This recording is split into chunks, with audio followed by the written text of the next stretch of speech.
Hello hi ನಮಸ್ಕಾರ ಮಕ್ಕಳೇ. ಇವತ್ತಿನ ಈ ಕ್ಲಾಸನ್ನು ನೀವು ಕರೆಕ್ಟಾಗಿ ನೋಡಿದ್ದೇ ಆದರೆ 32nd ಚಾಪ್ಟರ್ ಆಂಟ್ರಪ್ರಿನರ್ಶಿಪ್ ಉದ್ಯಮಶೀಲತೆಯಲ್ಲಿ 1 ಮಾರ್ಕ್ಸ್ ಬಿಡಿ, ಅರ್ಧ ಮಾರ್ಕ್ಸು ಸಹ ನಿಮ್ಮ ಕೈಯಿಂದ ತಪ್ಪೋದಿಲ್ಲ. ಹಾಗಾದರೆ ಯಾಕೆ ತಡ, ಬನ್ನಿ. ಸೋಷಿಯಲ್ ಸೈನ್ಸ್ನ ಶಿಕ್ಷಕ ಆದರ್ಶ್ ಇವತ್ತು ನಿಮ್ಮ ಮುಂದೆ 32nd ಚಾಪ್ಟರ್ ಆಗಿರುವಂತಹ ಆಂಟ್ರಪ್ರಿನರ್ಶಿಪ್ ಉದ್ಯಮಶೀಲತೆಯನ್ನು 1 ಶಾರ್ಟಲ್ಲಿ ಕವರ್ ಮಾಡ್ತಾ ಇದ್ದೇವೆ. ಓಕೆ, ಯಾಕೆ ಈ ಚಾಪ್ಟರ್ ಅನ್ನ ಓದಬೇಕು? ಎಲ್ಲರೂ SSLCಯಲ್ಲಿದ್ದೀರಾ? ಮಾರ್ಕ್ಸ್ ವೆರಿ ಇಂಪಾರ್ಟೆಂಟ್ ಎಸ್ತಾನೆ. ಹಾಗೆ ಇದು SSLC ಎಕ್ಸಾಮ್ನಲ್ಲಿ 3 ಮಾರ್ಕ್ಸ್ನವರೆಗೂ ಬರುವಂತಹ ಸಾಧ್ಯತೆ ಇದೆ. ಹೇಗೆ ಬರಬಹುದು? 2 ಮಾರ್ಕ್ಸ್ನ ಕ್ವಶನ್ ಅನ್ನ ಕೇಳಬಹುದು, ಅಥವಾ 3 ಮಾರ್ಕ್ಸ್ನ ಒಂದು ಕ್ವಶನ್ ಅನ್ನು ಸಹ ಕೇಳಬಹುದು. 2 or 3 ಮಾರ್ಕ್ಸ್ಗೆ ಬರಬಹುದಾದಂತಹ ಚಾಪ್ಟರ್. ಸೊ ಒಂದೊಂದು ಮಾರ್ಕ್ಸು ಸಹ ವೆರಿ ಇಂಪಾರ್ಟೆಂಟ್, ಮಿಸ್ ಮಾಡ್ಕೊಳ್ಳೋ ಮಾತೇ ಇಲ್ಲ. ಓಕೆ, 32nd ಚಾಪ್ಟರ್ ತತ್ವ ನಿಮ್ಗೆ ಗೊತ್ತಿರೋ ಹಾಗೆ ಇದರಲ್ಲಿ ಈ ಪೂರ್ತಿ ಚಾಪ್ಟರ್ನ ಏನು ಒಂದು ಓವರ್ ವ್ಯೂ ಇದೆ ಅದನ್ನು ಕವರ್ ಮಾಡ್ತೇವೆ. ಹಾಗೆ ನಮ್ಮ ಜೀವನಕ್ಕೂ ಸಹ ಇದು ಹೇಗೆ ಇಂಪ್ಯಾಕ್ಟ್ ಬೀಳುತ್ತೆ ಅದನ್ನು ಸಹ ತಿಳ್ಕೊಳ್ತೇವೆ. ಮಾರ್ಕ್ಸ್ನ ಹೊರತಾಗಿಯೂ ಇರುವಂತಹ ಇದರ ಒಂದು ವೈಯಕ್ತಿಕವಾಗಿ ಹಾಗೆ ಸಮಾಜದ ಮೇಲೆ ಇದರ ಒಂದು ಇಂಪ್ಯಾಕ್ಟ್ ಅನ್ನು ತಿಳ್ಕೊಳ್ತೇವೆ. ಎಸ್, ಏನು ಕಾಣಿಸ್ತಾ ಇದೆ ಇಮೇಜಸ್ಗಳಲ್ಲಿ? ನಿಮ್ಗೆ ಏನೇನು ಕಾಣಿಸ್ತಿದೆಯೋ ಅದು ಕಮೆಂಟ್ ಬಾಕ್ಸಲ್ಲಿ ತಿಳಿಸಿ. ಸರಿ ತಪ್ಪು ಅನ್ನೋದೇನಿಲ್ಲ. ನಿಮಗೆ ಈ ಇಮೇಜಸ್ ಅನ್ನು ನೋಡಿದ ಕೂಡಲೇ ಇಲ್ಲಿ ಏನಾಗ್ತಾ ಇದೆ ಅಂತ ಗೆಸ್ ಮಾಡಿ ಕಮೆಂಟ್ ಬಾಕ್ಸಲ್ಲಿ ತಿಳಿಸಿ. ಬೇಗನೆ ತಿಳಿಸಿದಿರಾ ತಾನೆ? ಓಕೆ, ನಾನೇ ಒಂದ್ಸಲ ಹೇಳ್ಬಿಡ್ತೇನೆ. ಮೊದಲನೇದು, ಏನೋ ಒಂದು ಆರ್ಡರ್ ರಿಸೀವ್ ಮಾಡ್ತಿದ್ದಾರೆ, ಕರೆಕ್ಟ್, ಡೆಲಿವರಿ ಆರ್ಡರ್. ಇಲ್ಲಿ ನೂಡಲ್ಸ್ ಇದೆ, ಇದು ATM ನಿಂದ ಮನಿ ತೆಗಿತಿದ್ದಾರೆ. ಇಲ್ಲಿ ವಾಷಿಂಗ್ ಮಷಿನ್ ಇದೆ, ಇಲ್ಲಿ ಮೊಬೈಲ್ ಇದೆ, ಸೋಷಿಯಲ್ ನೆಟ್ವರ್ಕ್ಸ್ ಏನೋ ಕಾಣಿಸ್ತಾ ಇದೆ. ಓಕೆ, ಇದಕ್ಕೆ ಸ್ವಲ್ಪ ತಡೆದು ಬರೋಣ. ಈ ಮೊಬೈಲನ್ನು ಹಿಡ್ಕೊಳ್ಳೋಣ. ಓಕೆ, ಮೊಬೈಲ್ನಲ್ಲಿಂದು ಯಾರಿಗೆ ಬೇಕಾದರೂ ಹಣ ಕಳಿಸ್ಬೋದು ತಾನೇ? ಜಿಪೇ, ಫೋನ್ಪೇ ಈ ಮುಖಾಂತರ ಇನ್ಸ್ಟೆಂಟ್ ಸೆಕೆಂಡ್ಸ್ಗಳಲ್ಲಿ ಒಂದು ಪ್ಲೇಸ್ನಿಂದ ಮತ್ತು ಯಾವುದೋ ದೂರದ ಪ್ರದೇಶದಲ್ಲಿರುವಂಥವರಿಗೆ ಸೆಕೆಂಡ್ಸ್ಗಳಲ್ಲಿ ಹಣವನ್ನು ಟ್ರಾನ್ಸ್ಫರ್ ಮಾಡ್ತೇವೆ. ಇದನ್ನು ನೀವು 20-30 ಇಯರ್ಸ್ ಹಿಂದೆ ಜನ ಇಮ್ಯಾಜಿನ್ ಮಾಡ್ಕೊಳ್ಳಿಕ್ಕೂ ಸಹ ಸಾಧ್ಯ ಇರಲಿಲ್ಲ, ಕರೆಕ್ಟ್ ತಾನೆ? ಹಾಗೆ ಇಲ್ಲಿ ನೀವು ATMನಿಂದ ಹಣ ತೆಗೆಯೋದನ್ನು ನೋಡ್ಬೋದು. ಈ ATMನಿಂದ ಹಣ ತೆಗೆಯೋದಿರಬಹುದು, ಈ ಹಣವನ್ನು ಕ್ವಿಕ್ಕಾಗಿ ಟ್ರಾನ್ಸ್ಫರ್ ಮಾಡೋದಿರಬಹುದು. ಇಲ್ಲೇನು noodles, Maggi, instant Maggi 2 minute May ಬಂತ, ಸೊ 2 ನಿಮಿಷದಲ್ಲಿ ಆಗುವಂಥ ಮ್ಯಾಗಿ ಇರಬಹುದು. ಮನೆಗೆ ಬಾಗಿಲಿಗೆ ಬರುವಂಥ ಆರ್ಡರ್ಸ್ಗಳಿರಬಹುದು, ವಾಷಿಂಗ್ ಮಷಿನ್ ಇರಬಹುದು. ಇವೆಲ್ಲದರ ಅಗತ್ಯತೆ ಏಕೆ ಬಿತ್ತು? ನಮ್ಮ ಅಜ್ಜ ಅಜ್ಜಿ ಕಾಲದಲ್ಲಿ ಇವೆಲ್ಲ ಇತ್ತಾ? ಇರಲಿಲ್ಲ ತಾನೆ? ಹಾಗಾದರೆ ಈಗ ನಮ್ಮ ಕಾಲದಲ್ಲಿ ಇವುಗಳ ಅವಶ್ಯಕತೆ ಏಕೆ ಬಂದಿದೆ? ಯೋಚನೆ ಮಾಡ್ತಾ ಇದ್ದೀರಾ? Yes, simple. ಇಂದಿನ ಕಾಲದಲ್ಲಿ ನೋಡೋದಾದರೆ ಪ್ರತಿಯೊಬ್ಬರೂ ಕೆಲಸದಲ್ಲಿ ಬ್ಯುಸಿ ಇದ್ದಾರೆ. 9 to 5 ಜಾಬ್ ಮಾಡ್ತಾ ಇದ್ದಾರೆ. ಗಂಡ ಹೆಂಡತಿ ಯಾರೇ ಇರಲಿ, ಓಕೆ, ಲಿಂಗಗಳ ಭೇದ ಭಾವವಿಲ್ಲ, ಜಾತಿಗಳ ಭೇದ ಭಾವವಿಲ್ಲ, ಎಲ್ಲರೂ ಕೆಲಸವನ್ನು ಮಾಡ್ತಾ ಇದ್ದಾರೆ. ಹೀಗಿರಬೇಕಾದ್ರೆ ಏನಾಗ್ತಾ ಇದೆ? ಎಲ್ಲರೂ ಜಾಬ್ ಮಾಡ್ತಾ ಇದ್ದಾರೆ, ಎಲ್ಲರ ಹತ್ರನೂ ಟೈಮ್ ಏನಿದೆ ಕಡಿಮೆ ಆಗ್ತಾ ಇದೆ. ಟೈಮ್ ಇಲ್ಲ ಅವ್ರ ಹತ್ರ. ಹೀಗಾಗಿ ಕಡಿಮೆ ಟೈಮ್ನಲ್ಲಿ ಅವರು ತಮ್ಮ ಮೂಲಭೂತ ಕೆಲಸಗಳನ್ನ ಮಾಡಿಸ್ಕೊಳ್ಬೇಕು ಅಂತಿದ್ದಾರೆ. ಅದಕ್ಕೆ ಈ ಮ್ಯಾಗಿ ಒಂದು ದೊಡ್ಡ ಎಕ್ಸಾಂಪಲ್. 2 ನಿಮಿಷದಲ್ಲಿ ಆಗತ್ತೆ. ಸ್ವಲ್ಪ 2 ನಿಮಿಷ ಅಂತಾರೆ, 3-4 ನಿಮಿಷನೂ ಆಗುತ್ತೆ. ಬಟ್ ಕಡಿಮೆ ಸಮಯದಲ್ಲಿ ನಮ್ಮ ಆರೋಗ್ಯಕ್ಕೆ ಆಹಾರ ಸಿಗ್ತಾ ಇದೆ ಮ್ಯಾಗಿ. ATMನಿಂದ ಹಣವನ್ನು ತೆಗಿತಾ ಇದ್ದೇವೆ, ಇಲ್ಲ ಅಂದ್ರೆ ಬ್ಯಾಂಕ್ನಲ್ಲಿ ಲೈನ್ ನಿಲ್ಲಬೇಕು, ಕ್ಯಾಶಿಯರ್ ಹತ್ರ ಮಾತಾಡಬೇಕು, ಎಷ್ಟೊಂದು ಟೈಮ್ ಹೋಗ್ತಾ ಇತ್ತಲ್ಲ. ಈಗ ಆ ಟೈಮೆಲ್ಲ ಏನು ಉಳಿತಾ ಇದೆ. ವಾಷಿಂಗ್ ಮಷಿನ್, ನಾವೇ ಕೈಯಲ್ಲಿ ನೀರು ಹಾಕಿ ಅದ್ದಬೇಕು, ತೊಳಿಬೇಕಾಗಿತ್ತು. ಈಗೇನು ಮಷಿನ್ ಇದೆ, ಕೆಲಸ ಮಾಡ್ತಾ ಇದೆ. ಮನೆ ಬಾಗಿಲಿಗೆ ಆರ್ಡರ್ ಬರ್ತಾ ಇದೆ. ತರಕಾರಿ ಇರಲಿ, ಏನೇ ಇರಲಿ, ಊಟ, ತಿಂಡಿ, ಬಟ್ಟೆ ಎಲ್ಲವೂ ಸಹ ಮೊಬೈಲ್ನಲ್ಲಿ ಕಾಲ್ ಹಚ್ಚಿ ಟೈಮ್ ವೇಸ್ಟ್ ಆಗುತ್ತೆ. ಸೊ ಮೆಸೇಜನ್ನು ಹಾಕ್ಬಿಡೋದು, ಈಸಿ ತಾನೇ? ಕನೆಕ್ಟ್ ಆಗೋದು, ಅವ್ರ ಮನೆಗೆ ಹೋಗ್ಲಿಕ್ಕೆ ಆಗ್ತಾ ಇಲ್ಲ, ಆನ್ಲೈನ್ ವಿಡಿಯೋ ಮಾಡಿ ಕನೆಕ್ಟ್ ಮಾಡಿ ಮಾತಾಡೋದು. ಈ ಎಲ್ಲವೂ ಏನಾಗಿದೆ? ಟೈಮ್ ಕಡಿಮೆ ಇತ್ತು, ಸೊ ಈ ಎಲ್ಲ ಅಪರ್ಚುನಿಟೀಸ್ಗಳು ಬಂದು, ಕರೆಕ್ಟ್ ತಾನೆ? ಈ ಅಪರ್ಚುನಿಟೀಸ್ಗಳನ್ನ ಗ್ರ್ಯಾಬ್ ಮಾಡಿದವ್ರು ಯಾರು? ಈ ವಾಷಿಂಗ್ ಮಷಿನ್ದವ್ರು ಇರ್ಬೋದು, ATMದವ್ರು ಇರ್ಬೋದು, ನೂಡಲ್ಸ್ದವ್ರು ಇರ್ಬೋದು, ಇವರೆಲ್ಲರೂ ಈ ಆಪರ್ಚುನಿಟೀಸನ್ನು ಗ್ರ್ಯಾಬ್ ಮಾಡಿಕೊಂಡ್ರು, ಅಂದರೆ ತೆಗೆದುಕೊಂಡ್ರು. ಸೊ ನಾವು ಈ ಪಾಠದಲ್ಲೂ ಸಹ ಈ ರೀತಿ ಆಪರ್ಚುನಿಟೀಸನ್ನು ಗ್ರ್ಯಾಬ್ ಮಾಡ್ಕೊಳ್ಳೋರು ಹೇಗಿರ್ತಾರೆ, ಅವ್ರ ಕಾರ್ಯ ಫಂಕ್ಷನ್ಸ್ ಹೇಗೆ ಮಾಡ್ತಾರೆ, ಕೆಲಸ ಹೇಗೆ ಮಾಡ್ತಾರೆ, ಅವ್ರ ಲಕ್ಷಣ ಏನು, ಹಾಗೆ ಇವರಿಂದ ನಮ್ಮ ಸಮಾಜದ ಮೇಲೆ, ಓಕೆ, ನಮ್ಮ ಮೇಲೆ ಏನು ಪ್ರಭಾವ ಬೀಳ್ತಾ ಇದೆ ಅನ್ನೋದನ್ನು ತಿಳ್ಕೊಳ್ತೇವೆ, ಇಂಪ್ಯಾಕ್ಟನ್ನು ತಿಳ್ಕೊಳ್ತೇವೆ. ಹಾಗೆ ಇವ್ರು ಯಾರು ಅಂತ ತಿಳ್ಕೊಳ್ತೇವೆ. ಅಂದರೆ ಇದು ಇನ್ವೆಂಟ್ ಮಾಡಿದವರಲ್ಲ, ಬಟ್ ಇನ್ವೆಂಟ್ ಮಾಡಿದವರ ಮಾನಸಿಕತೆ ಹೇಗಿರುತ್ತೆ, ಅವ್ರು ಹೇಗೆ ಕೆಲಸ ಮಾಡ್ತಾರೆ, ಅವ್ರದ್ದು ಇಂಪಾರ್ಟೆನ್ಸ್ ಏನು ಅನ್ನೋದೇ ಈ ಪಾಠದ ಮುಖ್ಯ ಲಕ್ಷಣವಾಗಿದೆ. ಸೊ ನಿಮಗೆಲ್ಲ ಅರ್ಥ ಆಗಿದೆ ಅಂತ ತಿಳ್ಕೊಳ್ತೇನೆ. ಹಾಗಾದ್ರೆ ಮುಂದೆ ಹೋಗೋಣವಾ? ಎಸ್, ಟಾಪಿಕ್ಸ್ ಕವರ್ಡ್ ಏನೇನಿದೆ? Entrepreneur, characteristics, functions, meaning. ಉದ್ಯಮಿ ಆದವನು, ಅವನ ಗುಣಲಕ್ಷಣ ಏನು, ಅವನ ಕಾರ್ಯಗಳೇನು ಅರ್ಥ ಮಾಡ್ಕೊಳ್ತೇವೆ. ರೋಲ್ ಆ್ಯಂಡ್ ಇಂಪಾರ್ಟೆನ್ಸ್, ಉದ್ಯಮಿಯ ಪಾತ್ರ ಮತ್ತು ಪ್ರಾಮುಖ್ಯತೆಯನ್ನು ತಿಳ್ಕೊಳ್ತೇವೆ. ಸೆಲ್ಫ್ ಎಂಪ್ಲಾಯ್ಮೆಂಟ್, ಸ್ವಯಂ ಉದ್ಯೋಗದ ಆಪರ್ಚುನಿಟೀಸ್ಗಳು, ಅವಕಾಶಗಳು ಯಾವ್ಯಾವಿವೆ ಅವನ್ನು ತಿಳ್ಕೊಳ್ತೇವೆ. ಸೆಲ್ಫ್ ಎಂಪ್ಲಾಯ್ಮೆಂಟ್ ಸ್ಕೀಮ್ಸ್ಗಳು ಯಾವ್ಯಾವಿವೆ, ಸ್ವಯಂ ಉದ್ಯೋಗದ ಯೋಜನೆಗಳು, ಅವುಗಳನ್ನ ಡಿಸ್ಕಸ್ ಮಾಡ್ತೇವೆ. ಹಾಗೆ ಎಂದಿನಂತೆ PYQsಗಳು ಇರುತ್ತೆ. ಮತ್ತೊಂದು ಮಾತು, ಇಲ್ಲಿ ನಾವು ಪೂರ್ತಿ ಪಾಠವನ್ನು ಲೈನ್ ಬೈ ಲೈನ್ ಕವರ್ ಮಾಡ್ತಾ ಇಲ್ಲ.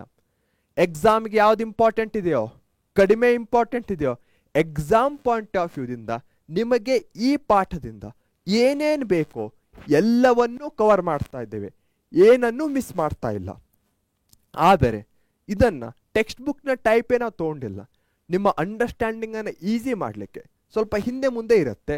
ಸೊ ನೀವು ಟೆಕ್ಸ್ಟ್ ಬುಕ್ಕನ್ನು ಸಹ ಓದ್ಬೋದು, ಈ ಚಾಪ್ಟರ್ ಆದಮೇಲೆ ನಿಮಗೆ ಕಂಪ್ಲೀಟ್ ಅರ್ಥ ಆಗುತ್ತೆ. ಆದರೆ ಲೈನ್ ಬೈ ಲೈನ್ ಕವರ್ ಮಾಡ್ತಾ ಇಲ್ಲ. ಎಕ್ಸಾಮ್ಗೆ ಫುಲ್ಲಿ ಪ್ರಿಪೇರ್ ಆಗ್ತೀರಾ ನೀವು ಇದರಿಂದ. ಹಾಗೆ PYQsಗಳು ಸಹ ಇರುತ್ತೆ. ಕೂಲ್. ಹಾಗಾದರೆ ಇಷ್ಟ ಆದರೆ ವಿಡಿಯೋವನ್ನು ಲೈಕ್ ಮಾಡಿ, ಅದರಿಂದ ನನಗೂ ಗೊತ್ತಾಗುತ್ತೆ ನಿಮಗೆ ಇದು ಅರ್ಥ ಆಗ್ತಾ ಇದೆ ಅಂತ. ಓಕೆ, ಇಲ್ಲಿ ಏನು ಕೊಟ್ಟಿದ್ದೇನೆ? Start a business with 10,000, which business would you start? Simple ಇದೆ. ಈ ಪೂರ್ತಿ ಪಾಠನೇ ಬಿಸ್ನೆಸ್ ರಿಲೇಟೆಡ್ ಆಗಿರುವಂಥದ್ದು. ಇಲ್ಲಿ ಒಂದು ಸಿಚುವೇಶನ್ ಅನ್ನು ಕೊಡ್ತೇನೆ. ಫಾರ್ ಎಕ್ಸಾಂಪಲ್, ನಾಳೆ ಬೆಳಿಗ್ಗೆ ನಿಮ್ಮ ಅಕೌಂಟಲ್ಲಿ 10,000 ರೂಪಾಯಿ ಬಂದುಬಿಡ್ತು. ಆ 10,000 ರೂಪಾಯಿದಿಂದ ನೀವು ಯಾವುದಾದ್ರೂ ಒಂದು ಬಿಸ್ನೆಸ್ಸನ್ನು ಸ್ಟಾರ್ಟ್ ಮಾಡಬೇಕು. ಓಕೆ, ಸೊ ನೀವು ಯಾವ ಬಿಸ್ನೆಸ್ಸನ್ನು ಸ್ಟಾರ್ಟ್ ಮಾಡ್ತೀರಾ ಅಂತ ಕಮೆಂಟ್ ಬಾಕ್ಸಲ್ಲಿ ತಿಳಿಸಿ. ಓಕೆ, ಸೊ ನಿಮ್ಗೆ ಯಾವುದು, ಫಾರ್ ಎಕ್ಸಾಂಪಲ್ ಅಮೌಂಟ್ ಇದೆ, ಆದರೆ ಅದು related, for example restaurant business ಇದೆ ಅಂದ್ಕೊಳ್ಳಿ, ಅದಕ್ಕೆ ಹೆಚ್ಚಿನ ದುಡ್ಡು ಆಗ್ಬೋದು.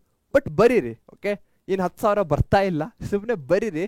ಯಾಕಂದರೆ ನಿಮ್ಮ ಮಾನಸಿಕತೆ ಹೇಗಿರಬೇಕು, ನಿಮ್ಮ ಕ್ಯಾರೆಕ್ಟರಿಸ್ಟಿಕ್ಸ್ ಏನಾಗಿರಬೇಕು, ನಿಮ್ಮ ಗುಣಲಕ್ಷಣ ಫಂಕ್ಷನ್ಸ್ ಏನಾಗಿರುತ್ತೆ ಅನ್ನೋದನ್ನೆಲ್ಲ ತಿಳ್ಕೊಳ್ತೇವೆ.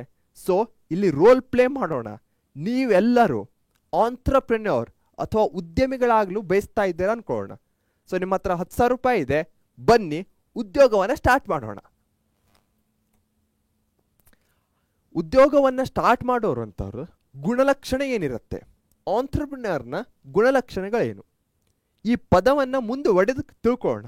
ಅದಕ್ಕಿಂತ ಮೊದಲು ಉದ್ಯಮಿ ಅಂದ್ರೆ ಗೊತ್ತಿದಲ್ಲ. ಸೊ ಏನೊಂದು ಸ್ಟಾರ್ಟ್ ಮಾಡ್ತಿದ್ದಾನೆ, ಅವನ ಗುಣಲಕ್ಷಣ ಏನಾಗಿರುತ್ತೆ? ಪ್ರಾಬ್ಲಮ್ ಸಾಲ್ವಿಂಗ್ ಆಗಿರುತ್ತೆ. ಸೊ ನಾನೊಂದು ಎಕ್ಸಾಂಪಲ್ ಕೊಟ್ಟಿದ್ದೆ, ನೂಡಲ್ಸ್ ಎಕ್ಸಾಂಪಲ್ ಕೊಟ್ಟಿದ್ದೆ. ಏನಾಗಿತ್ತಲ್ಲಿ?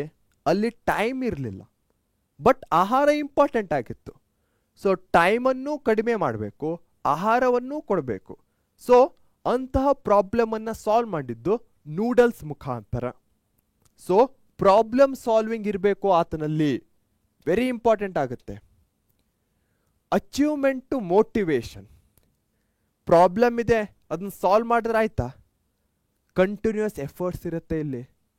ಬಿಸ್ನೆಸ್ ಅಂದ್ಕೊಳ್ಳಿ ಏನು ಒಂದೆರಡು ದಿನದ ಕೆಲಸ ಅಲ್ಲ, ವರ್ಷಗಟ್ಟಲೆ ಕಾಲ ಕಂಟಿನ್ಯೂಸ್ ಆಗಿ ಎಫರ್ಟ್ಸನ್ನು ಹಾಕ್ತಾನೆ ಇರಬೇಕು. ಹೀಗಾಗಿ ಆತನಲ್ಲಿ ಅಚೀವ್ಮೆಂಟ್ ಮೋಟಿವೇಶನ್ ಇರಬೇಕು, ಪ್ರಚೋದನೆಯ ಸಾಧನೆ ಇರಬೇಕು. Risk taking very very very important ಆಗುತ್ತೆ. ಯಾಕಂದರೆ ಇಲ್ಲಿ ಈ ಆಂಟ್ರಪ್ರಿನರ್ ಏನು ಮಾಡ್ತಾನೆ, ಏನೋ ಒಂದು ದೊಡ್ಡ ಪ್ರಾಬ್ಲಮನ್ನು ಸಾಲ್ವ್ ಮಾಡಿರ್ತಾನೆ. ಸೊ ಅದು ಜನರಿಗೆ ಅಷ್ಟು ಅಗತ್ಯತೆ ಇದೆಯೋ ಇಲ್ವೋ ಅವನಿಗೆ ಗೊತ್ತಿರಲ್ಲ. ಮಾರ್ಕೆಟ್ ಹೇಗಿದೆ ಅದು ಗೊತ್ತಿರಲ್ಲ. ಹೊಸದಾಗಿ ಅಟೆಂಪ್ಟ್ ಮಾಡಿರ್ತಾನೆ, ಫ್ರೆಶ್ ಆಗಿರ್ತಾನೆ. ಸೊ ಹೀಗಾಗಿ ಅಲ್ಲಿ ಬಹಳಷ್ಟು ರಿಸ್ಕ್ ಇರುತ್ತೆ. ಫಾರ್ ಎಕ್ಸಾಂಪಲ್ ಯಾವುದೋ ನೂಡಲ್ಸನ್ನು ರೆಡಿ ಮಾಡ್ತಾನೆ, ಬಟ್ ಜನರಿಗೆ ಅದು ಇಷ್ಟನೇ ಆಗಲಿಲ್ಲ ಅಂದರೆ ಏನು ಮಾಡೋದು? ಎಲ್ಲ ಹಣ ಹೋದ ಹಾಗೆ. ಸೊ ಆದರೂ ಸಹ ಆತ ಎಫರ್ಟ್ಸನ್ನು ಹಾಕ್ತಾ ಇರ್ತಾನೆ. Risk taking, team building very very important ಆಗುತ್ತೆ. ನೂಡಲ್ಸ್ ಬಿಸ್ನೆಸ್ ಕೇವಲ ಒಬ್ಬರಿಂದ ಮಾಡಲಿಕ್ಕೆ ಸಾಧ್ಯ ಇಲ್ಲ ತಾನೆ, ಬಹಳಷ್ಟು ಜನ ಬೇಕಾಗ್ತಾರೆ. ಟೀಮನ್ನು ಬಿಲ್ಡ್ ಮಾಡಬೇಕಾಗತ್ತೆ, ಅವರಿಗೂ ಸಹ ಮೋಟಿವೇಟ್ ಮಾಡಬೇಕಾಗತ್ತೆ. ಇದು ಸಹ ಟೀಮ್ ಬಿಲ್ಡಿಂಗಲ್ಲಿ ಬರುತ್ತೆ. ಇನೋವೇಷನ್ ಕ್ರಿಯಾತ್ಮಕವಾಗಿರಬೇಕು.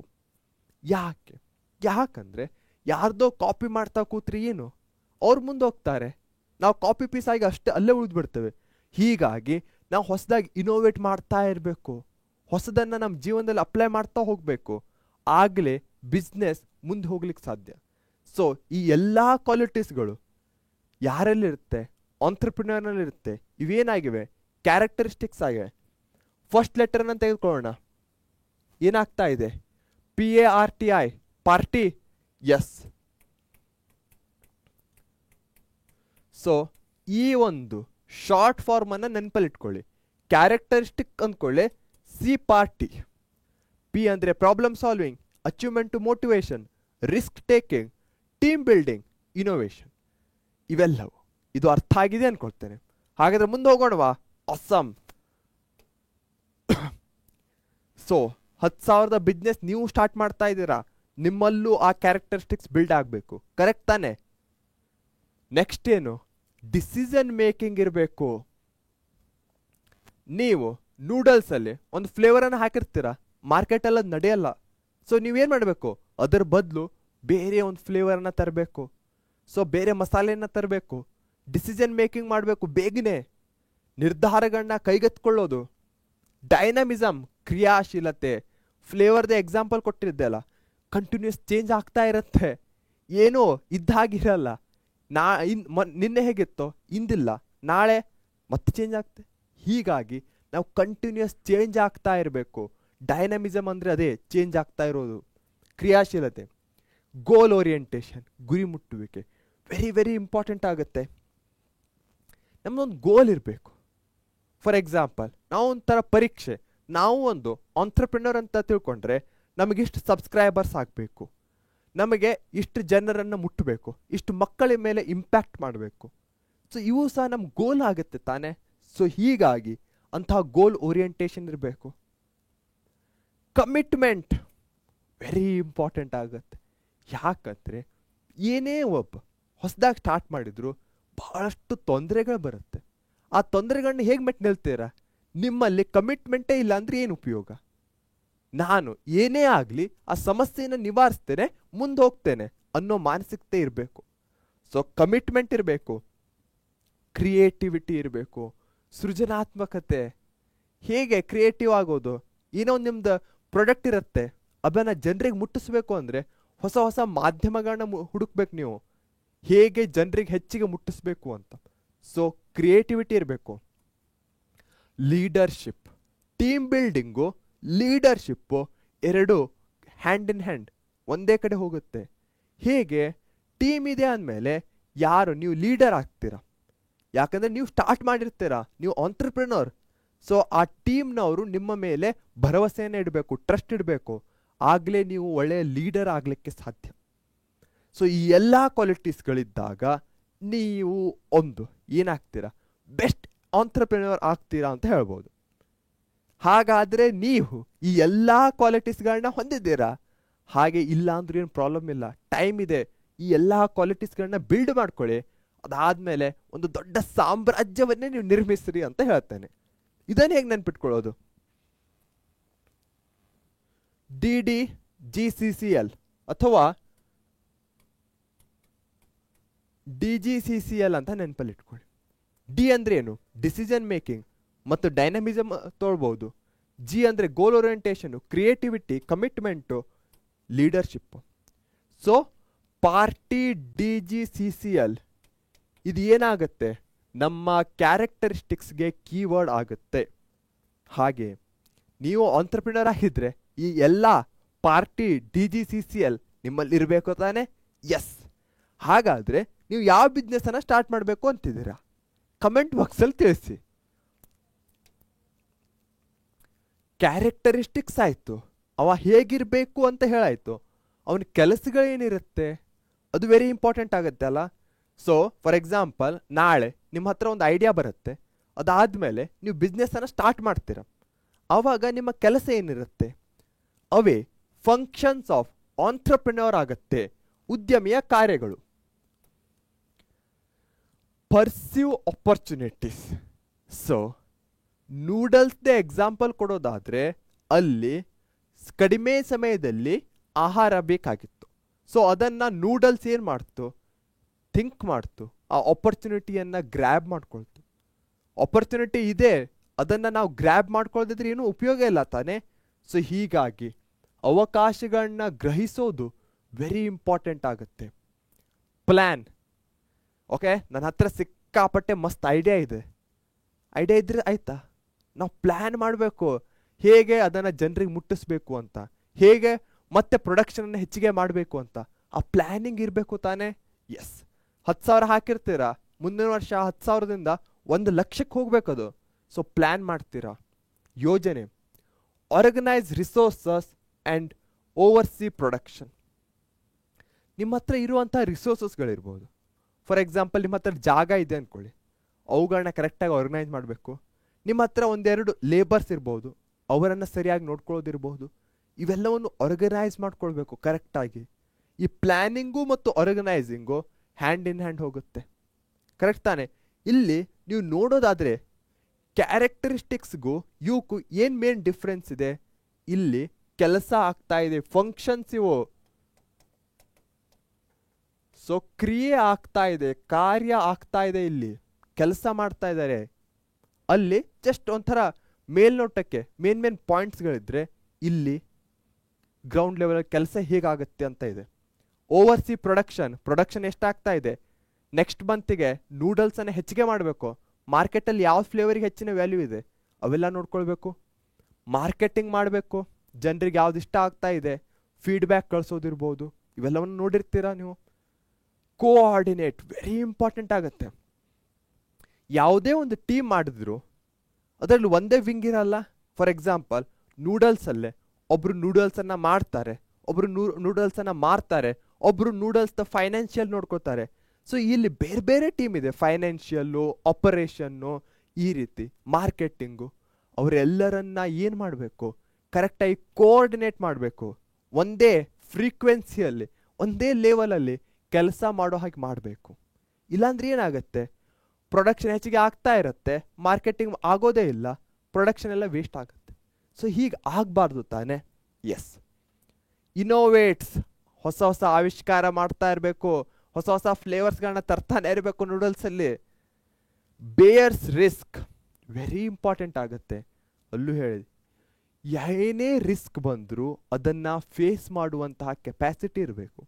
ಯಾಕೆ ಅಂತ ಹೇಳ್ತಿದ್ದೇನೆ, ಇವ್ರು ಹೊಸ ಬಿಸ್ನೆಸ್ಸನ್ನು ಸ್ಟಾರ್ಟ್ ಮಾಡ್ತಾ ಇದ್ದಾರೆ ಅಂದಮೇಲೆ ಚಾಲೆಂಜಸ್ ಇರೋದೇ. ಚಾಲೆಂಜಸ್ ಅಂದಮೇಲೆ ಸ್ವಲ್ಪ ನಷ್ಟ ಆಗೋದೇ, ಆದರೆ ಅದನ್ನು ಭರಿಸಲಿಕ್ಕೆ ರೆಡಿ ಆಗಿರಬೇಕು. Decision making and directing. Decision making very very important ಆಗುತ್ತೆ. ನೀವು ಡಿಸಿಷನ್ನೇ ಮಾಡಲಿಲ್ಲ ಅಂದ್ರೆ ಏನಾಗುತ್ತೆ? ಓಕೆ, ಎಲ್ಲ ಕೆಳಗೆ ಬಿದ್ದುಬಿಡತ್ತೆ. ಡೈರೆಕ್ಟ್ ಮಾಡಬೇಕು, ಡೈರೆಕ್ಷನನ್ನು ಕೊಡಬೇಕು ಒಂದು ಟೀಮಿಗೆ. ಬಜೆಟ್. ಸೊ ನಿಮ್ಮ ಹತ್ರ ಎಷ್ಟು ಹಣ ಇದೆ ಅದನ್ನು ಸರಿಯಾಗಿ ನೋಡ್ಕೊಳ್ತಾ ಇರಬೇಕು, ಅದರ ಅಕಾರ್ಡಿಂಗೇ ನೀವು ಪ್ಲ್ಯಾನನ್ನು ಮಾಡಬೇಕು. ಸೊ ಬಜೆಟ್ಟು, ಪ್ಲ್ಯಾನು ಇವೆಲ್ಲವನ್ನು ನೀವು ಕರೆಕ್ಟಾಗಿ ನೋಡ್ಕೊಳ್ಬೇಕು. ಸೊ ಇಲ್ಲಿ ನೀವು ನೋಡೋದಾದರೆ ಕ್ಯಾರೆಕ್ಟರಿಸ್ಟಿಕ್ಸಲ್ಲಿ ಪಾಯಿಂಟ್ಸ್ಗಳನ್ನ ಕೊಟ್ಟಿದ್ದೆ. ಇಲ್ಲಿ ಏನಾಗ್ತಾ ಇದೆ, ಕಾರ್ಯ, ಕೆಲಸವನ್ನು ಹೇಳ್ತಾ ಇದ್ದೇನೆ, ಏನು ಮಾಡಬೇಕು ಅಂತ. ಬಹಳಷ್ಟು ಮಕ್ಕಳು ಕನ್ಫ್ಯೂಷನ್ ಮಾಡ್ಕೊಳ್ತೀರಾ ಕ್ಯಾರೆಕ್ಟರಿಸ್ಟಿಕ್ಸ್ಗೆ, ಫಂಕ್ಷನ್ಸ್ಗೆ. ಸೊ ಅದಕ್ಕೆ ಕ್ಯಾರೆಕ್ಟರಿಸ್ಟಿಕ್ಸ್ ಅಂದ್ಕೊಳ್ಳೆ ಪಾರ್ಟಿ DGCCL ನೆನಪಲ್ಲಿ ಇಟ್ಕೊಳ್ಳಿ. ಅದೇ ಈ ಫಂಕ್ಷನ್ಸ್ ಅಂದ್ಕೂಡ್ಲೆ ಏನು ನೆನಪಲ್ಲಿ ಇಟ್ಕೊಡ್ತೀರಾ ನೋಡಿ. ಸ್ವಲ್ಪ ಕಷ್ಟ ಅನಿಸಿದ್ರು B² CD² OP². So ಮ್ಯಾಥ್ಸ್ನ formula ಟೈಪೇ ಇದೆ, B² CD² OP². ಇದೇ ನಮ್ಮ ಫಾರ್ಮುಲಾ. ಹಾಗಂದ್ರೆ ಏನು ಅಂತೀರಾ ಸರ್? ಬಿ ಅಂದರೆ ಬಜೆಟ್ಟು, ಬೇರ್ಸ್ ರಿಸ್ಕು, ಸ್ಕ್ವೇರ್ ಇದೆ ತಾನೆ ಅಂದರೆ 2 ಸಲ. ಸಿ ಅಂದರೆ ಏನು? ಕೋಆರ್ಡಿನೇಟ್ಸು. ಡಿ ಸ್ಕ್ವೇರ್ ಅಂದರೆ ಏನು? ಡಿ ಅಂದರೆ ಏನು ಕೊಟ್ಟಿದ್ದಾರೆ? Decision making, directing. O P square, O ಅಂದರೆ ಏನು? Organise resources, oversee production. P square ಅಂದರೆ ಏನು? Pursue opportunities, plan. B square, C D square, O square, P square ಅಂತಲೂ ಹೇಳ್ಬೋದು. So no problem. B square, C D square, O square, P square. Party DGCCL, B square, C D square, O square, P square. ನೆನಪಲ್ಲಿ ಇಟ್ಕೋತೀರಾ ತಾನೇ? ಹೇಗನ್ನಿಸ್ತು ನಿಮಗೆ ಇದು ಅಂತ comment ಬಾಕ್ಸಲ್ಲಿ ತಿಳಿಸಿ. ಇದಕ್ಕಿಂತ ಬೆಸ್ಟ್ ನಿಮ್ಮ ಹತ್ರ ಏನಾದರೂ ಮೆಮೊರಿಯಲ್ಲಿ ಇಟ್ಕೊಳ್ಳಿಕ್ಕೆ ಟೆಕ್ನಿಕ್ ಇತ್ತಂದರೆ ಕಮೆಂಟಲ್ಲಿ ತಿಳಿಸಿ. Okay, awesome blossom. ನನ್ನ ಫೇವ್ರೇಟ್ ಪಾರ್ಟ್, ಎಲ್ಲರೂ ಆನ್ಸರನ್ನು ಮಾಡಬೇಕು. ಆಡ್ ಒನ್ ಔಟ್, ಗುಂಪಿಗೆ ಸೇರದ ಪದವನ್ನು ಗುರುತಿಸಿ. 4 ಪದ ಇದೆ, ಯಾವುದು ಗುಂಪಿಗೆ ಸೇರ್ತಾ ಇಲ್ಲ ಅಂತ ಕಮೆಂಟ್ ಬಾಕ್ಸಲ್ಲಿ ತಿಳಿಸಿ. Creativity, risk taking, laziness, leadership. ಸೃಜನಶೀಲತೆ, ಅಪಾಯ ತೆಗೆದುಕೊಳ್ಳುವಿಕೆ, ಸೋಮಾರಿತನ, ನಾಯಕತ್ವ. Pass and comment. Tick tick 2 1 ಮಾಡಿದ್ರ comment? Yes, option C laziness is the correct answer. ಯಾಕಂದರೆ ಉಳಿದೆಲ್ಲವೂ ಪಾಸಿಟಿವ್ಸು, ಇದೊಂದೇ ನೆಗೆಟಿವ್ ಥರ ಇದೆ. ಹಾಗಾದ್ರೆ ಇಲ್ಲಿ ತನಕ ಆಂಟ್ರಪ್ರಿನರ್ ಅಂತ ಹೇಳ್ತಾ ಇದ್ವಿ ಅಲ್ಲ. ಸೊ ಅದರ ಮೀನಿಂಗ್ ಏನು? ಆಂಟ್ರಪ್ರಿನರ್ಶಿಪ್ ಅಥವಾ ಉದ್ಯಮಶೀಲತೆ ಅನ್ನೋದು ಫ್ರೆಂಚ್ನಿಂದ ಬಂದಿರುವಂತಹ ಪದವಾಗಿದೆ. ಅದು ಎಂಟ್ರೆಪೆಂಡ್, ಕನ್ನಡದಲ್ಲಿ ಓದೋದಾದರೆ ಎಂಟ್ರೆಪೆಂಡೆ, ಅದರಿಂದ ಬಂದಿರುವಂತಹ ಪದವಾಗಿದೆ. ಆಂಥ್ರಪೆಂಡೆ ಅಂತಲೂ ಕರಿಬಹುದು.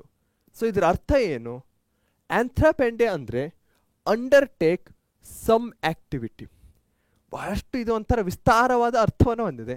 ಸಮ್ ಆಕ್ಟಿವಿಟಿ ಅಂತ ಹೇಳ್ತಿದ್ದಾರೆ, ಏನೋ ಡೆಫಿನೇಟ್ ಆಗಿ ಹೇಳ್ತಾ ಇಲ್ಲ. ಬಟ್ ನಾವು ಇಲ್ಲಿ ತನಕ ಕ್ಯಾರೆಕ್ಟರಿಸ್ಟಿಕ್ಸನ್ನು ನೋಡಿದ್ವಿ, ಫಂಕ್ಷನ್ಸನ್ನು ನೋಡಿದ್ವಿ. ಸೊ ಏನು ಆಪರ್ಚುನಿಟೀಸ್ ಇರುತ್ತೆ ಅದನ್ನು ಗ್ರ್ಯಾಬ್ ಮಾಡೋರು ಇರಬಹುದು, ಪ್ರಾಬ್ಲಮ್ ಸಾಲ್ವಿಂಗ್ ಆಕ್ಟಿವಿಟಿ ಮಾಡೋರು ಇರಬಹುದು. ಸೊ ಅವರೆಲ್ಲರನ್ನ ನಾವು ಆಂಟ್ರಪ್ರಿನರ್ ಅಂತ ಕರಿಬಹುದು. ಫ್ರೆಂಚ್ ಪದದಿಂದ ಬಂದಿರುವುದು ಕೆಲವು ಚಟುವಟಿಕೆಯನ್ನು ಕೈಗೊಳ್ಳೋದು. ಸೊ ಕ್ಯಾರೆಕ್ಟರಿಸ್ಟಿಕ್ಸ್ ಹೇಗೆ ನೆನಪಲ್ಲಿ ಇಟ್ಕೊಳ್ತೀರಾ? ಪಾರ್ಟಿ DGCCL ಏನಾಗತ್ತೆ? ಪ್ರಾಬ್ಲಮ್ ಸಾಲ್ವಿಂಗ್ ಇರಬಹುದು, ಅಚೀವ್ಮೆಂಟು ಮೋಟಿವೇಶನ್ ಇರಬಹುದು, ರಿಸ್ಕ್ ಟೇಕಿಂಗ್ ಇರಬಹುದು. ಟಿ ಅಂದರೆ ಏನು? ಕಮೆಂಟ್ ಮಾಡಿ. ಓಕೆ, ಕಾಯ್ತಾ ಇರ್ತೇನೆ. ಟೀಮ್ ಬಿಲ್ಡಿಂಗಾ? ಐ ಅಂದರೆ ಇನೋವೇಷನ್ ಇರಬಹುದು. ಡಿ ಅಂದರೆ ಏನು? ಡಿಸಿಷನ್ ಮೇಕಿಂಗಾ? ನನ್ನ ಜೊತೆ ರೀಕಾಲ್ ಮಾಡ್ಕೊಳ್ಳಿ. ಜಿ ಅಂದರೆ ಏನು? ಕಮೆಂಟ್ ಮಾಡಿ. CCL ಕ್ರಿಯೇಟಿವಿಟಿ ಇರಬಹುದು, ಕಮಿಟ್ಮೆಂಟ್ ಇರಬಹುದು. ಎಲ್ ಅಂದರೆ ಏನು? ಲೀಡರ್ಶಿಪ್. ಫಂಕ್ಷನ್ಸ್ ಕಾರ್ಯಗಳು, ಕಮೆಂಟ್ ಮಾಡಿ. ಪಾಸ್ ಮಾಡಿ.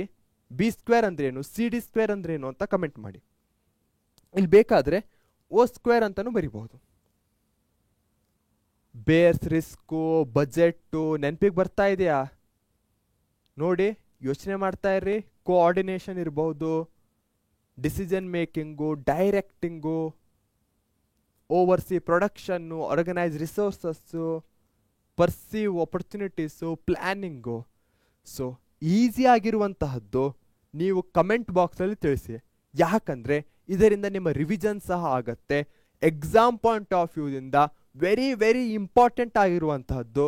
ಹಾಗೆ ಬಹಳಷ್ಟು ಮಕ್ಕಳು ಈ ಎರಡರ ಮಧ್ಯೆ ಕನ್ಫ್ಯೂಷನನ್ನು ಮಾಡ್ಕೊಳ್ತೀರಾ. ಸೊ ಆ ಕನ್ಫ್ಯೂಷನ್ ಆಗಬಾರ್ದು ಅಂತಾನೆ ಈ ಶಾರ್ಟ್ ಫಾರ್ಮ್ಸ್ಗಳನ್ನ ಕೊಡಲಾಗಿದೆ. Okay, done, awesome. ಮತ್ತೊಂದು ಆಕ್ಟಿವಿಟಿ ಇದೆ, word jumble. Unscramble the letters to form the word. ಇದು ಹಿಂದೆ ಮುಂದೆ ಆಗಿರುವಂಥ ಅಕ್ಷರಗಳಾಗಿವೆ. ಇವುಗಳನ್ನ ಸರಿಯಾಗಿ ಕೂಡಿಸಿ ಒಂದು ಪದ ಮಾಡಬೇಕು. ಏನಾಗತ್ತೆ? ಪಾಸ್ ಮಾಡಿ ನೋಡಿ ಒಂದ್ಸಲ ಏನಾಗಬಹುದು ಆ ಪದ ಅಂತ. ಈಸಿ ಆಗಿರುವಂಥದ್ದೇ. ಇಲ್ಲಿ ತನಕ ಒಂದು 50 ಸಲನಾದ್ರು ಹೇಳಿದ್ದೇನೆ ಈ ಪದ. ಯಾವುದದು ಮಾಡಿ, ಗೆಸ್ ಮಾಡಿ. Entrepreneur is the correct answer. Awesome blossom, ಯಾಕಂದರೆ ಈ ಬ್ಯಾಂಡ್ ಮುಗಿದಿದೆ. Next importance. Importance of an entrepreneur.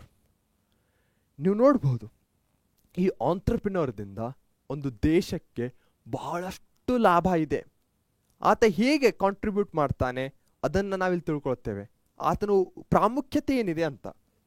Economic development of a nation, ಒಂದು ದೇಶದ ಆರ್ಥಿಕ ಅಭಿವೃದ್ಧಿಯಲ್ಲಿ, ಹಣದ ಅಭಿವೃದ್ಧಿಯಲ್ಲಿ ಇವನು ಬಹುದೊಡ್ಡ ಪಾತ್ರವನ್ನು ವಹಿಸ್ತಾನೆ. ಹೇಗೆ? ಕ್ಯಾಪಿಟಲ್ ಫಾರ್ಮೇಷನ್ ಅನ್ನ ಮಾಡ್ತಾನೆ.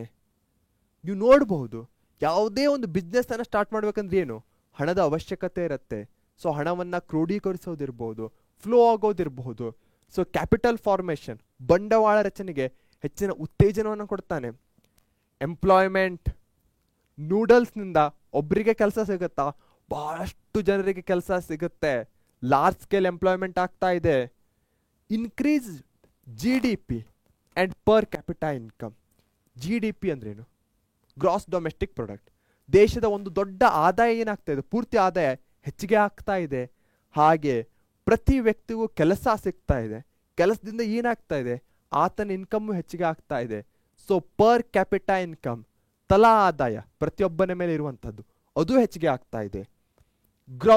ಗ್ರೋತ್, ಸ್ಕಿಲ್, ಪ್ರಾಡಕ್ಟ್ ಮಾರ್ಕೆಟ್, ಕೌಶಲ್ಯ, ಉತ್ಪನ್ನ, ಮಾರುಕಟ್ಟೆ ಎಲ್ಲ ಕಡೆ ಬೆಳವಣಿಗೆ ಆಗ್ತಾ ಇದೆ. ಹೇಗಂತೀರಾ ಸರ್? ಸಿಂಪಲ್ ಇದೆ. ಆಪರ್ಚುನಿಟೀಸನ್ನು ಗ್ರ್ಯಾಬ್ ಮಾಡ್ತೀರಾ, ಏನಾಗುತ್ತೆ ಅದರಿಂದ? ಒಂದು ಹೊಸ ಗ್ರೋತ್ ಆಗುತ್ತೆ. ಎಲ್ಲಿ ಗ್ರೋತ್ ಆಗುತ್ತೆ? ಮಾರ್ಕೆಟಲ್ಲಿ ಬಹಳಷ್ಟು ಕಾಂಪಿಟೇಟರ್ಸ್ ಬಂದ್ಬಿಡ್ತಾರೆ. ಸೊ ಅಲ್ಲಿ ಗ್ರೋತ್ ಆಗುತ್ತೆ. ಪ್ರಾಡಕ್ಟ್, ನನ್ನ ಪ್ರಾಡಕ್ಟೇ ಉತ್ತಮ ಆಗಿರಬೇಕು ಅಂತ ಬರ್ತಾರೆ. ಸ್ಕಿಲ್ಡ್ ಯಾರಿರ್ತಾರೋ ಆ ಜನರಿಗೆ ವ್ಯಾಲ್ಯೂ ಹೆಚ್ಚಿಗೆ ಆಗುತ್ತೆ. ಇದೆಲ್ಲ ಆಗೋದು ಆ ಒಬ್ಬ ಆಂಟ್ರಪ್ರಿನರ್ನಿಂದ. ಇಂಪ್ರೂವ್ಡ್ ಸ್ಟ್ಯಾಂಡರ್ಡ್ ಆಫ್ ಲಿವಿಂಗ್, ಕೆಲಸ ಸಿಕ್ತು ಅಂದಮೇಲೆ ಏನು, ಆಟೋಮೆಟಿಕಲಿ ಹಣ ಬರುತ್ತೆ. ಹಣ ಬಂದ್ರೆ ಏನಾಗುತ್ತೆ, ಆತನ ಜೀವನ ಮಟ್ಟವೂ ಸಹ ಸುಧಾರಿಸುತ್ತೆ. ರೀಜನಲ್ ಡಿಸ್ಪ್ಯಾರಿಟೀಸ್, ಫಾರ್ ಎಕ್ಸಾಂಪಲ್ ನೀವು ನೋಡ್ಬೋದು, ನಗರಗಳಲ್ಲಿ, ಸಿಟಿಗಳಲ್ಲಿ ಇರುವಂತಹ ಏನು ಸೌಲಭ್ಯಗಳು ಹಳ್ಳಿಗಳಲ್ಲಿ ಸಿಗ್ತಾ ಇಲ್ಲ. ಹೀಗಿರಬೇಕಾದ್ರೆ ಹಳ್ಳಿಗಳಲ್ಲಿ ಏನಾದರೂ ಈ ಆಂಟ್ರಪ್ರೆನರ್ ಹುಟ್ಕೊಂಡ್ರೆ ಏನಾಗತ್ತೆ, ಅಲ್ಲಿ ಹಣದ ವಹಿವಾಟು ಹೆಚ್ಚಿಗೆ ಆಗತ್ತೆ. ಹಾಗೆ ಎಂಪ್ಲಾಯ್ಮೆಂಟ್ ಸಹ ಆಗುತ್ತೆ. ಇದರಿಂದ ಏನಾಗುತ್ತೆ, ರೋಡ್ ಸುಧಾರಿಸುತ್ತೆ, ಜನರಿಗೆ ಉದ್ಯೋಗ ಸಿಗುತ್ತೆ. ಹೀಗಾಗಿ ಹಳ್ಳಿಗೂ ಮತ್ತು ದಿಲ್ಲಿಗೂ ಇರುವಂಥ ಏನು ಡಿಸ್ಟೆನ್ಸ್, ಯಾವುದರಲ್ಲಿ ಈ ಡಿಸ್ಪ್ಯಾರಿಟಿ, ಅಸಮಾನತೆಯಲ್ಲಿ ಕಡಿಮೆ ಆಗುತ್ತೆ. Reducing concentration of income or wealth, ಆದಾಯ ಮತ್ತು ಸಂಪತ್ತಿನ ಕೇಂದ್ರೀಕರಣವನ್ನು ಕಡಿಮೆ ಮಾಡೋದು. ಹೀಗೆ ಕಾನ್ಸಂಟ್ರೇಷನ್ ಅಂದ್ರೆ ಏನು? ಫಾರ್ ಎಕ್ಸಾಂಪಲ್, ಇದು ನಮ್ಮ ದೇಶದಲ್ಲಿ ನಮ್ಮ ದೇಶದ ಒಟ್ಟು ಆದಾಯ ಒಂದು 100 ಕೋಟಿ ಇತ್ತಂದ್ರೆ ಅದರಲ್ಲಿ 99 ಕೋಟಿ ಕೇವಲ ಒಂದು 5 ಜನರ ಕಡೆ, ಒಂದು 10 ಜನರ ಕಡೆ ಇತ್ತು. ಉಳಿದಿದ್ದು 1% ಏನಿದೆ, 1 ಕೋಟಿ, ಅದು ಉಳಿದ 100 ಜನರಲ್ಲಿದೆ. ಸಿಂಪಲ್ ಆಗಿ ಹೇಳ್ತಾ ಇದ್ದೇನೆ, 100 ಕೋಟಿ ನಮ್ಮ ದೇಶದ್ದಿದೆ ಆದಾಯ, ಅದರಲ್ಲಿ 99 ಕೋಟಿ 10 ಜನರ ಕಡೆ ಇದೆ. ಅದೇ ಉಳಿದಿದ್ದು 1 ಕೋಟಿ 100 ಜನರಲ್ಲಿ ಡಿಸ್ಟ್ರಿಬ್ಯೂಟ್ ಆಗಿದೆ. ಇದರಿಂದ ನೀವು ಏನು ಅರ್ಥ ಮಾಡ್ಕೊಳ್ಬಹುದು, ನಮ್ಮ ದೇಶ ಹತ್ರ ಹಣ ಇದೆ, ಆದರೆ ಆ ಹಣ ಇಲ್ಲಿ ಕಾನ್ಸಂಟ್ರೇಟ್ ಆಗಿದೆ, ಸ್ವಲ್ಪ ಜನರ ಕಡೆ ಮಾತ್ರ ಇದೆ. ಆದರೆ ಅದೇ ಈ ಆಂಟ್ರಪ್ರಿನರ್ ಬರೋದ್ರಿಂದ ಏನಾಗುತ್ತೆ, ಅವರು ಈ 100 ಇವರನ್ನೂ ಸಹ ಮೇಲೆತ್ತಾರೆ. ಹಾಗೆ ಕಾಂಪಿಟೇಷನ್ ಅನ್ನ ಕೊಡ್ತಾರೆ ಇವರಿಗೆ. ಸೊ ಆಂಟ್ರಪ್ರಿನರ್ ಆ ಒಂದು ದೃಷ್ಟಿಯಿಂದಲೂ ಸಹ ವೆರಿ ಇಂಪಾರ್ಟೆಂಟ್. ಮ್ಯಾಕ್ಸಿಮೈಸ್ ಪ್ರಾಫಿಟ್, ಲಾಭವನ್ನು ಹೆಚ್ಚಿಸೋದು. ಯಾರೇ ಒಂದು ಬಿಸ್ನೆಸ್ ಅಲ್ಲಿ ಇದ್ದಾರೆ ಅಂದ್ರೆ ಅವರ ಮೊದಲ ಗುರಿ ಏನಾಗಿರುತ್ತೆ, ಲಾಭವನ್ನು ಹೆಚ್ಚಿಗೆ ಮಾಡೋದು. So characteristics party DGCCL functions B² CD² OP². Importance ಅಲ್ಲಿ ಏನು ಬರುತ್ತೆ, ದೇಶದ ಎಕನಾಮಿಕ್ ಡೆವಲಪ್ಮೆಂಟ್ ಇರಬಹುದು, GDP ಇರಬಹುದು, ಪರ್ ಕ್ಯಾಪಿಟಾ ಇನ್ಕಮ್ ಇರಬಹುದು, ಸ್ಟ್ಯಾಂಡರ್ಡ್ ಆಫ್ ಲಿವಿಂಗು, ಡಿಸ್ಪ್ಯಾರಿಟೀಸ್ ಇರಬಹುದು, ಅಸಮಾನತೆಯನ್ನು ಕಡಿಮೆ ಮಾಡೋದಿರ್ಬೋದು, ಕೇಂದ್ರೀಕರಣ ಕಡಿಮೆ ಮಾಡೋದಿರ್ಬೋದು, ಪ್ರಾಫಿಟ್ ಹೆಚ್ಚಿಗೆ ಮಾಡೋದಿರ್ಬೋದು. ಇವೆಲ್ಲವೂ ಇಂಪಾರ್ಟೆನ್ಸ್ ಅಲ್ಲಿ ಬರುತ್ತೆ. ದಯವಿಟ್ಟು ಕನ್ಫ್ಯೂಷನ್ ಅನ್ನ ಮಾಡ್ಕೊಳ್ಬೇಡಿ. ನಾವು ಕೊಟ್ಟಿರುವಂಥ ಶಾರ್ಟ್ ಫಾರ್ಮ್ ಅನ್ನ ಯೂಸ್ ಮಾಡಿ. ಓಕೆ, ಯಾರು ಎಕ್ಸಾಮ್ ಅಲ್ಲಿ ಕ್ಯಾರೆಕ್ಟರಿಸ್ಟಿಕ್ಸ್ ಕೇಳಿದರೆ ಫಂಕ್ಷನ್ ಬರಲ್ಲ ಅನ್ನೋ ಗ್ಯಾರಂಟಿ ನನಗಿದೆ. ಈಗ ನೀವು ಮಾಡ್ತೀರಾ ತಾನೇ ಅದನ್ನ? ಓಕೆ, ಇಲ್ಲಿ 3 ಸ್ಟೇಟ್ಮೆಂಟ್ ಇದೆ. ಇವುದರಲ್ಲಿ ಯಾವುದು ಒಂದು ಸುಳ್ಳಾಗಿದೆ, 2 ಸತ್ಯ, 1 ಸುಳ್ಳಿದೆ. ಸೊ ಈ 3 ಸ್ಟೇಟ್ಮೆಂಟ್ಗಳಲ್ಲಿ ಯಾವುದು ಲಾಯ್ ಅಂತ ಹೇಳಬೇಕು. ಮೊದಲನೇದು, ಆಂಟ್ರಪ್ರಿನರ್ಸ್ ಪ್ರಮೋಟ್ ಕ್ಯಾಪಿಟಲ್ ಫಾರ್ಮೇಷನ್, ಬಂಡವಾಳ ರಚನೆಯನ್ನು ಉತ್ತೇಜಿಸುತ್ತಾರೆ. ಆಂಟ್ರಪ್ರಿನರ್ಸ್ ಅವಾಯ್ಡ್ ಆಲ್ ರಿಸ್ಕ್, ಎಲ್ಲ ಅಪಾಯಗಳಿಂದ ಇವರು ದೂರವಿರ್ತಾರೆ. Entrepreneurs drive innovation. ಉದ್ಯಮಿಗಳು ನಾವೀನ್ಯತೆಯನ್ನು ಹೆಚ್ಚಿಸ್ತಾರೆ. ನಿಮ್ಮ ಹತ್ರ 10,000 ಇದೆ, ನೀವು ಇದರಲ್ಲಿ ಯಾವ ಕ್ವಾಲಿಟಿಯನ್ನು ಹೊಂದಲ್ಲ. ಈಸಿ ಆಗಿರುವಂಥದ್ದು pass, comment. Yes, option B is a lie, ಅದು ಸುಳ್ಳಾಗಿದೆ. ಆಸಮ್ ಬ್ಲಾಸಮ್, ಯಾಕಂದ್ರೆ ರೋಲ್ ಅಂಡ್ ಇಂಪಾರ್ಟೆನ್ಸ್ ಅನ್ನು ಮುಗಿಸಿದ್ದೇವೆ. ನೆಕ್ಸ್ಟ್ ಇರುವಂತಹದ್ದು ಸೆಲ್ಫ್ ಎಂಪ್ಲಾಯ್ಮೆಂಟ್ ಆಪರ್ಚುನಿಟೀಸ್, ಅದನ್ನು ಸಹ ಇದೇ ಜೋಶ್ನಲ್ಲಿ ಮುಗಿಸ್ಬಿಡೋಣ. How's the josh, high sir. Yes, self employment opportunities, ಸ್ವಯಂ ಉದ್ಯೋಗ ಅವಕಾಶಗಳು. The key to transforming an individual from being self-employed to become an entrepreneur is the establishment of a business organization. Self-employed ಅಂದ್ರೆ simple. For example, ನಾನು teaching ಅನ್ನು ಮಾಡ್ತಾ ಇದ್ದೇನೆ ಅಂದ್ಕೊಳ್ಳಿ. ನಾನು ಮನೇಲಿ ಟ್ಯೂಷನ್ ಅನ್ನು ಕೊಡ್ತೇನೆ, ನಾನೊಬ್ಬನೇ ಟೀಚರ್. ಆವಾಗ ನಾನೇನಾಗ್ತಾನೆ, ಸೆಲ್ಫ್ ಎಂಪ್ಲಾಯ್ಡ್ ಆಗ್ತೇನೆ. ಆದರೆ ಅದೇ ನಾನು ಅಂತ ಪರೀಕ್ಷೆ ಅಂತ ಒಂದು ಚಾನಲ್ನ ಮುಖಾಂತರ ಲಕ್ಷಾಂತರ ಮಕ್ಕಳನ್ನ ಮುಟ್ತೇನೆ, ಅದರ ಜೊತೆ ನನ್ನ ಟೀಮನ್ನು ಬಿಲ್ಡ್ ಮಾಡ್ತೇನೆ. ಇದೇನಾಗತ್ತೆ, ಇದು ಆಂಟ್ರಪ್ರಿನರ್ಶಿಪ್ ಆಗುತ್ತೆ. ಸೊ ಈ ರೀತಿಯಾಗಿ ನಾನು ಒಬ್ಬನೇ ಕೆಲಸ ಮಾಡಿದರೆ ಅದು ಸೆಲ್ಫ್ ಎಂಪ್ಲಾಯ್ಡಲ್ಲಿ ಬರುತ್ತೆ. ಅದೇ ನಾನೊಂದು ಟೀಮಲ್ಲಿ ಹೋಗಿ ಆ ಟೀಮು ಒಂದು ದೊಡ್ಡ ಗುರಿಯನ್ನು ಹೊಂದಿದ್ರೆ ಅದು ಆಂಟ್ರಪ್ರಿನರ್ನಾಗತ್ತೆ. ಒಬ್ಬ ವ್ಯಕ್ತಿಯನ್ನು ಸ್ವಯಂ ಉದ್ಯೋಗಿಯಿಂದ ಉದ್ಯಮಿಯಾಗಿ ಪರಿವರ್ತಿಸುವ ಕೀಲಿಯು ವ್ಯಾಪಾರ ಸಂಸ್ಥೆಯ ಸ್ಥಾಪನೆಯಾಗಿದೆ. ಓಕೆ, ಸೊ ಈ ರೀತಿ ಆಂಟ್ರಪ್ರಿನರ್ಸನ್ನು ಬೆಳವಣಿಗೆ ಮಾಡಬೇಕು, ವೆರಿ ಇಂಪಾರ್ಟೆಂಟು. ಯಾಕೆ? ಅದರಿಂದ ದೇಶದ ಅಭಿವೃದ್ಧಿ ಆಗ್ತಾ ಇದೆ, ಡೆವಲಪ್ಮೆಂಟ್ ಆಗ್ತಾ ಇದೆ. ಸೊ MSME ಅನ್ನೋ ಬರುತ್ತೆ. ಹಾಗಂದ್ರೆ ಏನು ಅಂತೀರಾ ಸರ್? ಸಿಂಪಲ್ ಇದೆ. The ministry of micro, small and medium enterprises ಇದೇ MSME ಆಗಿದೆ. Micro, small and medium enterprises. Micro ಅಂದರೆ ಏನು? ಫಾರ್ ಎಕ್ಸಾಂಪಲ್, ಯಾವುದೇ ಒಂದು ಬಿಸ್ನೆಸ್ನಿಂದ 1 ಕೋಟಿ, 1 ಕೋಟಿಗಿಂತ ಕಡಿಮೆ ಏನಾದರೂ ಆದಾಯ ಬರ್ತಾ ಇದೆ ಅಂದರೆ ಅದು ಮೈಕ್ರೋದಲ್ಲಿ ಬರುತ್ತೆ. ಸ್ಮಾಲ್ ಅಂದರೆ 10 ಕೋಟಿ ಬರುತ್ತೆ. ಅದೇ ಮೀಡಿಯಂ ಅಂದರೆ 50 ಕೋಟಿ ಆಗುತ್ತೆ. ಸೊ ಅದರ ಟರ್ನ್ ಓವರ್ ಎಷ್ಟಿದೆ, ಅದಕ್ಕೆ ಹಣ ಎಷ್ಟಿದೆ, ಅದರ ಮೇಲೆ ಮೈಕ್ರೋ, ಸ್ಮಾಲ್ ಮತ್ತು ಮೀಡಿಯಂ ಅಂತ ಡಿವೈಡ್ ಮಾಡ್ತಾ ಇದೆ. ನೀವು ಇದರಿಂದನೇ ತಿಳ್ಕೊಳ್ಬಹುದು. ಒಂದು ಸಪ್ರೇಟ್ ಮಿನಿಸ್ಟ್ರಿಯನ್ನು ಕ್ರಿಯೇಟ್ ಮಾಡಲಾಗಿದೆ. ಇದರಿಂದ ಏನು ಗೊತ್ತಾಗತ್ತೆ, ಇವರು ಎಷ್ಟು ಉದ್ಯೋಗವನ್ನು ಜನರೇಟ್ ಮಾಡ್ತಾರೆ, ದೇಶಕ್ಕೆ ಎಷ್ಟು ಇಂಪಾರ್ಟೆಂಟ್ ಇದ್ದಾರೆ ಅಂತ ಇದರಿಂದಲೇ ಅರ್ಥ ಮಾಡ್ಕೊಳ್ಬಹುದು. ಕೇಂದ್ರ ಸರ್ಕಾರ ಅತಿ ಸೂಕ್ಷ್ಮ ಮತ್ತು ಸಣ್ಣ ಪ್ರಮಾಣದ ವ್ಯವಹಾರ ಸಂಸ್ಥೆಗಳ ಮಂತ್ರಿಮಂಡಲ ಈ ಬದಲಾವಣೆಗೆ ಶ್ರಮಿಸ್ತಾ ಇದೆ. ಇದೇ ಸೂಕ್ಷ್ಮ, ಲಘು ಏವಂ ಮಧ್ಯಮ ಉದ್ಯಮ MSME ಆಗಿದೆ, micro, small and medium enterprises. Okay, ತಿಳಿತು ತಾನೆ? ಆಸಮ್. ಇವರ ಮುಖ್ಯ ಗುರಿ ಏನಾಗಿರುತ್ತೆ? Minimum capital and maximum vision. ಯಾಕೆ ಮಿನಿಮಮ್ ಕ್ಯಾಪಿಟಲ್ ಅಂತಿದ್ದಾರೆ? ನೀವು ನೋಡಬಹುದು, ಇವರಲ್ಲಿ 1 ಕೋಟಿ, 10 ಕೋಟಿ, 50 ಕೋಟಿ ಬಗ್ಗೆ ಮಾತಾಡ್ತಾ ಇದ್ದಾರೆ. ಇದು ನಮಗೆ ದೊಡ್ಡ ಅಮೌಂಟ್ ಅನಿಸ್ಬೋದು, ಆದರೆ ದೊಡ್ಡ ದೊಡ್ಡ ಬಿಸ್ನೆಸ್ ಇದೆ, ರಿಲಯನ್ಸು, ಟಾಟಾ, ಇವರೆಲ್ಲ ಎಷ್ಟು ಸಾವಿರಾರು ಕೋಟಿಯಲ್ಲಿರ್ತಾರೆ. ಹೀಗಿರಬೇಕಾದ್ರೆ ಈ ಸ್ಮಾಲ್ ಇಂಡಸ್ಟ್ರೀಸ್ಗಳೂ ಸಹ ನಮ್ಮ ದೇಶಕ್ಕೆ ಅಷ್ಟೇ ಕೊಡುಗೆಯನ್ನು ಸಲ್ಲಿಸ್ತವೆ. ಹೀಗಾಗಿ ಇವುಗಳಲ್ಲಿ ಹಣ ಕಡಿಮೆ ಇರಬಹುದು, ಆದರೆ ಮ್ಯಾಕ್ಸಿಮಮ್ ವಿಷನ್, ಅವು ಮಾಡುವಂಥ ಇಂಪ್ಯಾಕ್ಟ್ ಇರಬಹುದು, ಅವು ಹೊಂದಿರುವಂತಹ ಗುರಿ ಏನಿದೆ ಅದು ಮ್ಯಾಕ್ಸಿಮಮ್ ಆಗಿರುತ್ತೆ.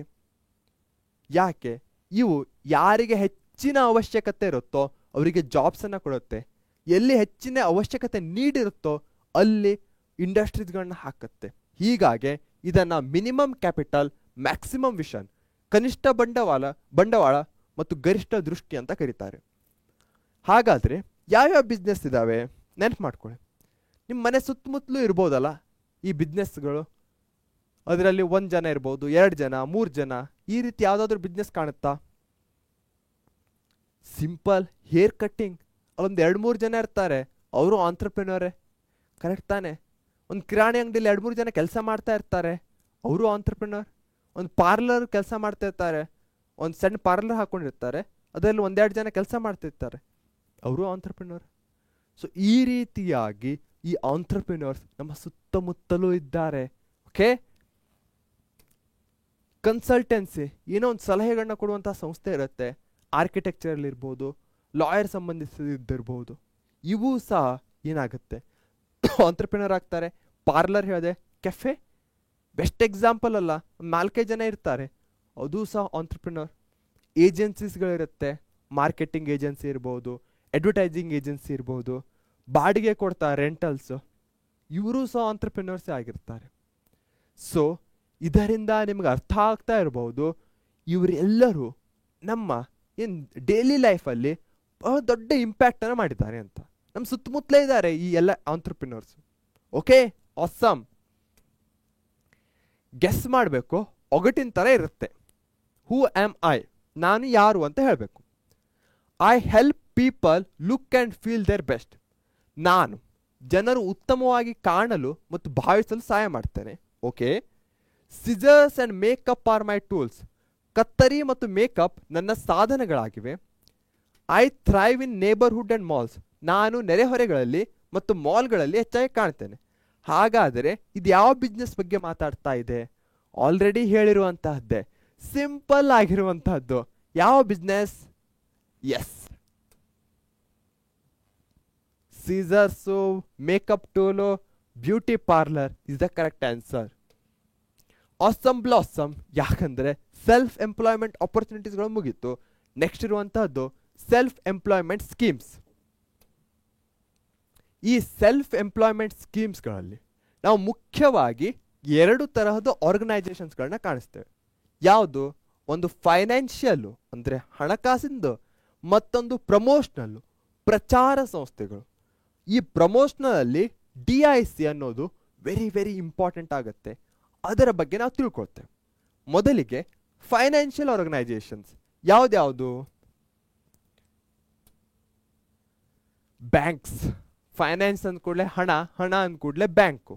ಸಾಲ ಕೊಡೋದಿರ್ಬೋದು, ಸಪೋರ್ಟ್ ಕೊಡೋದಿರ್ಬೋದು, ಎಲ್ಲವನ್ನ ಇವು ಮಾಡುತ್ತೆ. Industrial development bank of India, IDBI, ಇದು ಮೊದಲಿಗೆ ಸ್ಟಾರ್ಟ್ ಆಗಿದ್ದು ಇಂಡಸ್ಟ್ರಿಯಲ್ ಡೆವಲಪ್ಮೆಂಟ್ಗೋಸ್ಕರ. ಬಟ್ ಈಗ ನೋಡೋದಾದರೆ ಇದು ಎಲ್ಲ ಕ್ಷೇತ್ರಗಳಲ್ಲೂ ಇದೆ. ಭಾರತದ ಕೈಗಾರಿಕಾಭಿವೃದ್ಧಿ bank, national bank for agriculture and rural development NABARD, ಕೃಷಿ ಮತ್ತು ಗ್ರಾಮೀಣಾಭಿವೃದ್ಧಿಯ ರಾಷ್ಟ್ರೀಯ ಬ್ಯಾಂಕ್ ಇರ್ಬೋದು, ಎಕ್ಸ್ಪೋರ್ಟ್ ಆ್ಯಂಡ್ ಇಂಪೋರ್ಟ್ ಬ್ಯಾಂಕ್ ಇರ್ಬೋದು, ಎಕ್ಸಿಮ್ ಬ್ಯಾಂಕ್, ಆಮದು ಮತ್ತು ರಫ್ತು ಬ್ಯಾಂಕು.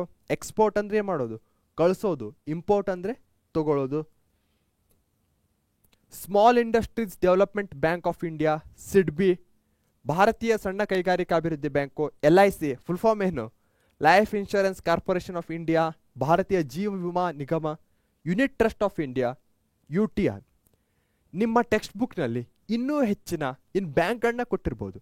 ಆದರೆ ನಾವು ಯಾವ್ದು ಇಂಪಾರ್ಟೆಂಟ್ ಇದೆಯೋ, ಯಾವುದನ್ನು ಬಿಡ್ಲಿಕ್ಕೆ ಸಾಧ್ಯನೇ ಇಲ್ಲೋ ಅವುಗಳನ್ನ ಮಾತ್ರ ತೆಗೆದುಕೊಂಡಿದ್ದೇವೆ. ಇಲ್ಲಿ ವೆರಿ ಇಂಪಾರ್ಟೆಂಟ್ ಏನು? ಈ ಎಲ್ಲ ಬ್ಯಾಂಕ್ಗಳು ಯಾರ್ಯಾರು ಆಂಟ್ರಪ್ರಿನರ್ ಇರ್ತಾರೋ ಅವರಿಗೆ ಸಪೋರ್ಟನ್ನು ಮಾಡುತ್ತೆ. ಹೇಗೆ ಸಪೋರ್ಟ್ ಮಾಡುತ್ತೆ? ಫೈನಾನ್ಷಿಯಲಿ, ಹಣವನ್ನು ಕೊಡುವಂಥರ ಮುಖಾಂತರ, ಸಾಲ ಇರ್ಬೋದು, ಬೇರೆ ಬೇರೆ ಮಾಧ್ಯಮಗಳ ಮುಖಾಂತರ ಇವು ಸಪೋರ್ಟನ್ನು ಮಾಡುತ್ತೆ. ಒಂದ್ಸಲ ನೆನ್ಪು ಮಾಡ್ಕೊಳ್ಳಿ, IDBI, NABARD, EXIM, SIDBI, LIC, UTI. Cool? Yes, simple ಇದೆ. ಓಕೆ, ಇದಂತೂ ನನ್ನ ಒಂಥರ ಫೇವ್ರೇಟ್ ಕ್ವಶನ್ ಇದೆ ಇದರಲ್ಲಿ.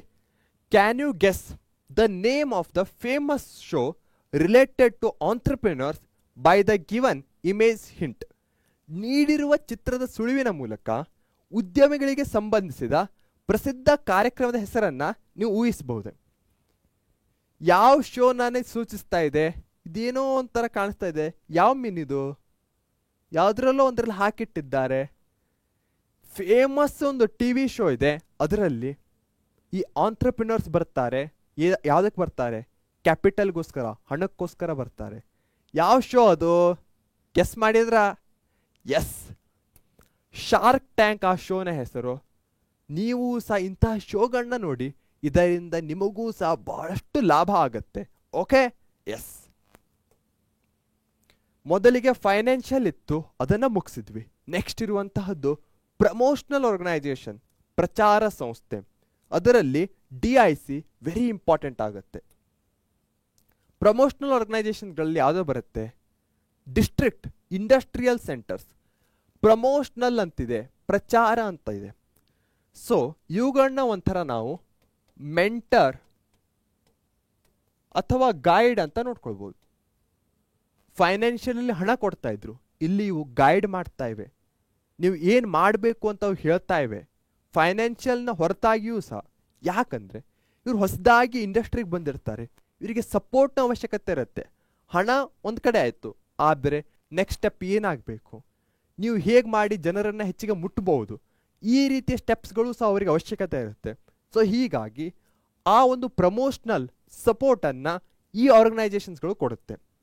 District industrial centre DIC, small industries development corporation limited SIDC ಇರ್ಬೋದು, ಸಣ್ಣ ಕೈಗಾರಿಕೆಗಳ ಅಭಿವೃದ್ಧಿ ಸಂಸ್ಥೆ, national small industries NSIC, khadi and village industries, khadi ಮತ್ತು ಗ್ರಾಮೋದ್ಯೋಗ ಮಂಡಳಿ ಇರಬಹುದು.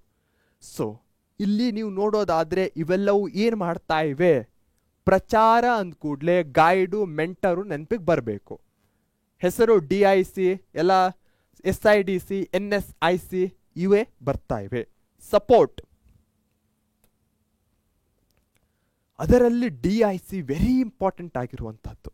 ಇದು ಹೇಳಿರುವಂತೆ ಡಿಸ್ಟ್ರಿಕ್ಟ್ ಮಟ್ಟದಲ್ಲಿ ಜಿಲ್ಲಾ ಲೆವೆಲ್ನಲ್ಲಿರುವಂತಹದ್ದು 1978 ಸ್ಟಾರ್ಟ್ ಆಗಿತ್ತು.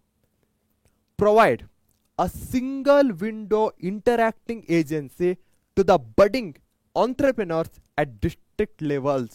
ಏನು ಮಾಡುತ್ತೆ, ಸಿಂಗಲ್ ವಿಂಡೋ ಇಂಟರಾಕ್ಟಿಂಗ್. ಈ ಒಂದೇ ವಿಂಡೋದಲ್ಲಿ ಅದು ಟ್ರೈನಿಂಗನ್ನು ಕೊಡುತ್ತೆ, ಫೈನಾನ್ಷಿಯಲ್ ಬಗ್ಗೆನೂ ನಾಲೆಜನ್ನು ಕೊಡುತ್ತೆ, ಮಾರ್ಕೆಟಿಂಗ್ ಬಗ್ಗೆನೂ ನಾಲೆಜನ್ನು ಕೊಡುತ್ತೆ. ಸೊ ಇದು ಒಂದೇ ಸೆಂಟರ್ನ ಮುಖಾಂತರ ಯಾರ್ಯಾರು ಜಿಲ್ಲಾ ಮಟ್ಟದಲ್ಲಿರ್ತಾರೋ ಅವರಿಗೆ ಇದು ಸಪೋರ್ಟನ್ನು ಮಾಡುತ್ತೆ, ಅವರಿಗೆ ಮೇಲ್ ಬರಲಿಕ್ಕೆ ಸಹಾಯವನ್ನು ಮಾಡುತ್ತೆ. So single window interacting agency ಅಂದರೆ ಏನು, ಟ್ರೈನಿಂಗು, ಪ್ರಮೋಟಿಂಗ್ ಇರಬಹುದು, ಮಾರ್ಕೆಟಿಂಗು, ಫೈನಾನ್ಸಿಂಗು ಎಲ್ಲವನ್ನೂ ಸಹ ಈ ಒಂದು ಸೆಂಟರ್ನ ಮುಖಾಂತರ ಕೊಡ್ತಾ ಇದೆ. ಟ್ರೈನಿಂಗಲ್ಲಿ ಏನು ಕೊಡುತ್ತೆ, ಟ್ರೈನಿಂಗು ಆಂಟ್ರಪ್ರಿನರ್ಶಿಪ್ ಡೆವಲಪ್ಮೆಂಟ್ ಪ್ರೋಗ್ರಾಮ್ಸ್, ವರ್ಕ್ಶಾಪ್ಸ್ಗಳಿರಬಹುದು, ಸೆಮಿನಾರ್ಸ್ಗಳಿರಬಹುದು. ಇವುಗಳ ಮುಖಾಂತರ ಆ ಎಂಟ್ರಪ್ರಿನರ್ಸಿಗೆ, ಉದ್ಯಮಿಗಳಿಗೆ ಬೇಕಾದಂಥ ನಾಲೆಜನ್ನು ಕೊಡೋದಿರಬಹುದು. Assistance in design and product development for handicrafts, ಕರಕುಶಲ ವಸ್ತುಗಳ ವಿನ್ಯಾಸ ಮತ್ತು ಉತ್ಪನ್ನ ಅಭಿವೃದ್ಧಿಯಲ್ಲಿ ಸಹಾಯವನ್ನು ಮಾಡುತ್ತೆ.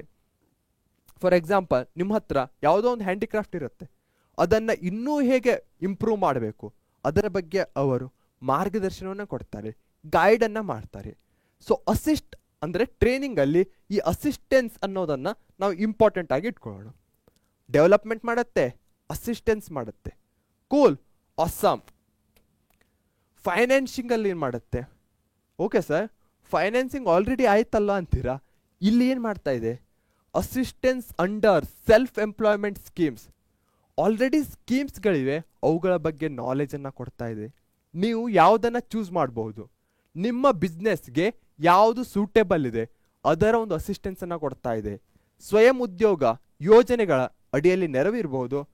ಮಾಡರ್ನೈಸೇಷನ್ ಆಫ್ ಯೂನಿಟ್ಸ್, ಘಟಕಗಳ ಆಧುನೀಕರಣ. ಹೇಗೆ ಟೈಮ್ ಚೇಂಜ್ ಆಗುತ್ತಾ ಹೋಗುತ್ತೋ ಹಾಗೆ ನಾವು ಸಹ ಬದಲಾಗಬೇಕು, ಆದಷ್ಟು ಮಾಡರ್ನೈಸ್ ಆಗಬೇಕು. ಅದಕ್ಕೆ ಇದು ಹೆಲ್ಪನ್ನು ಮಾಡುತ್ತೆ.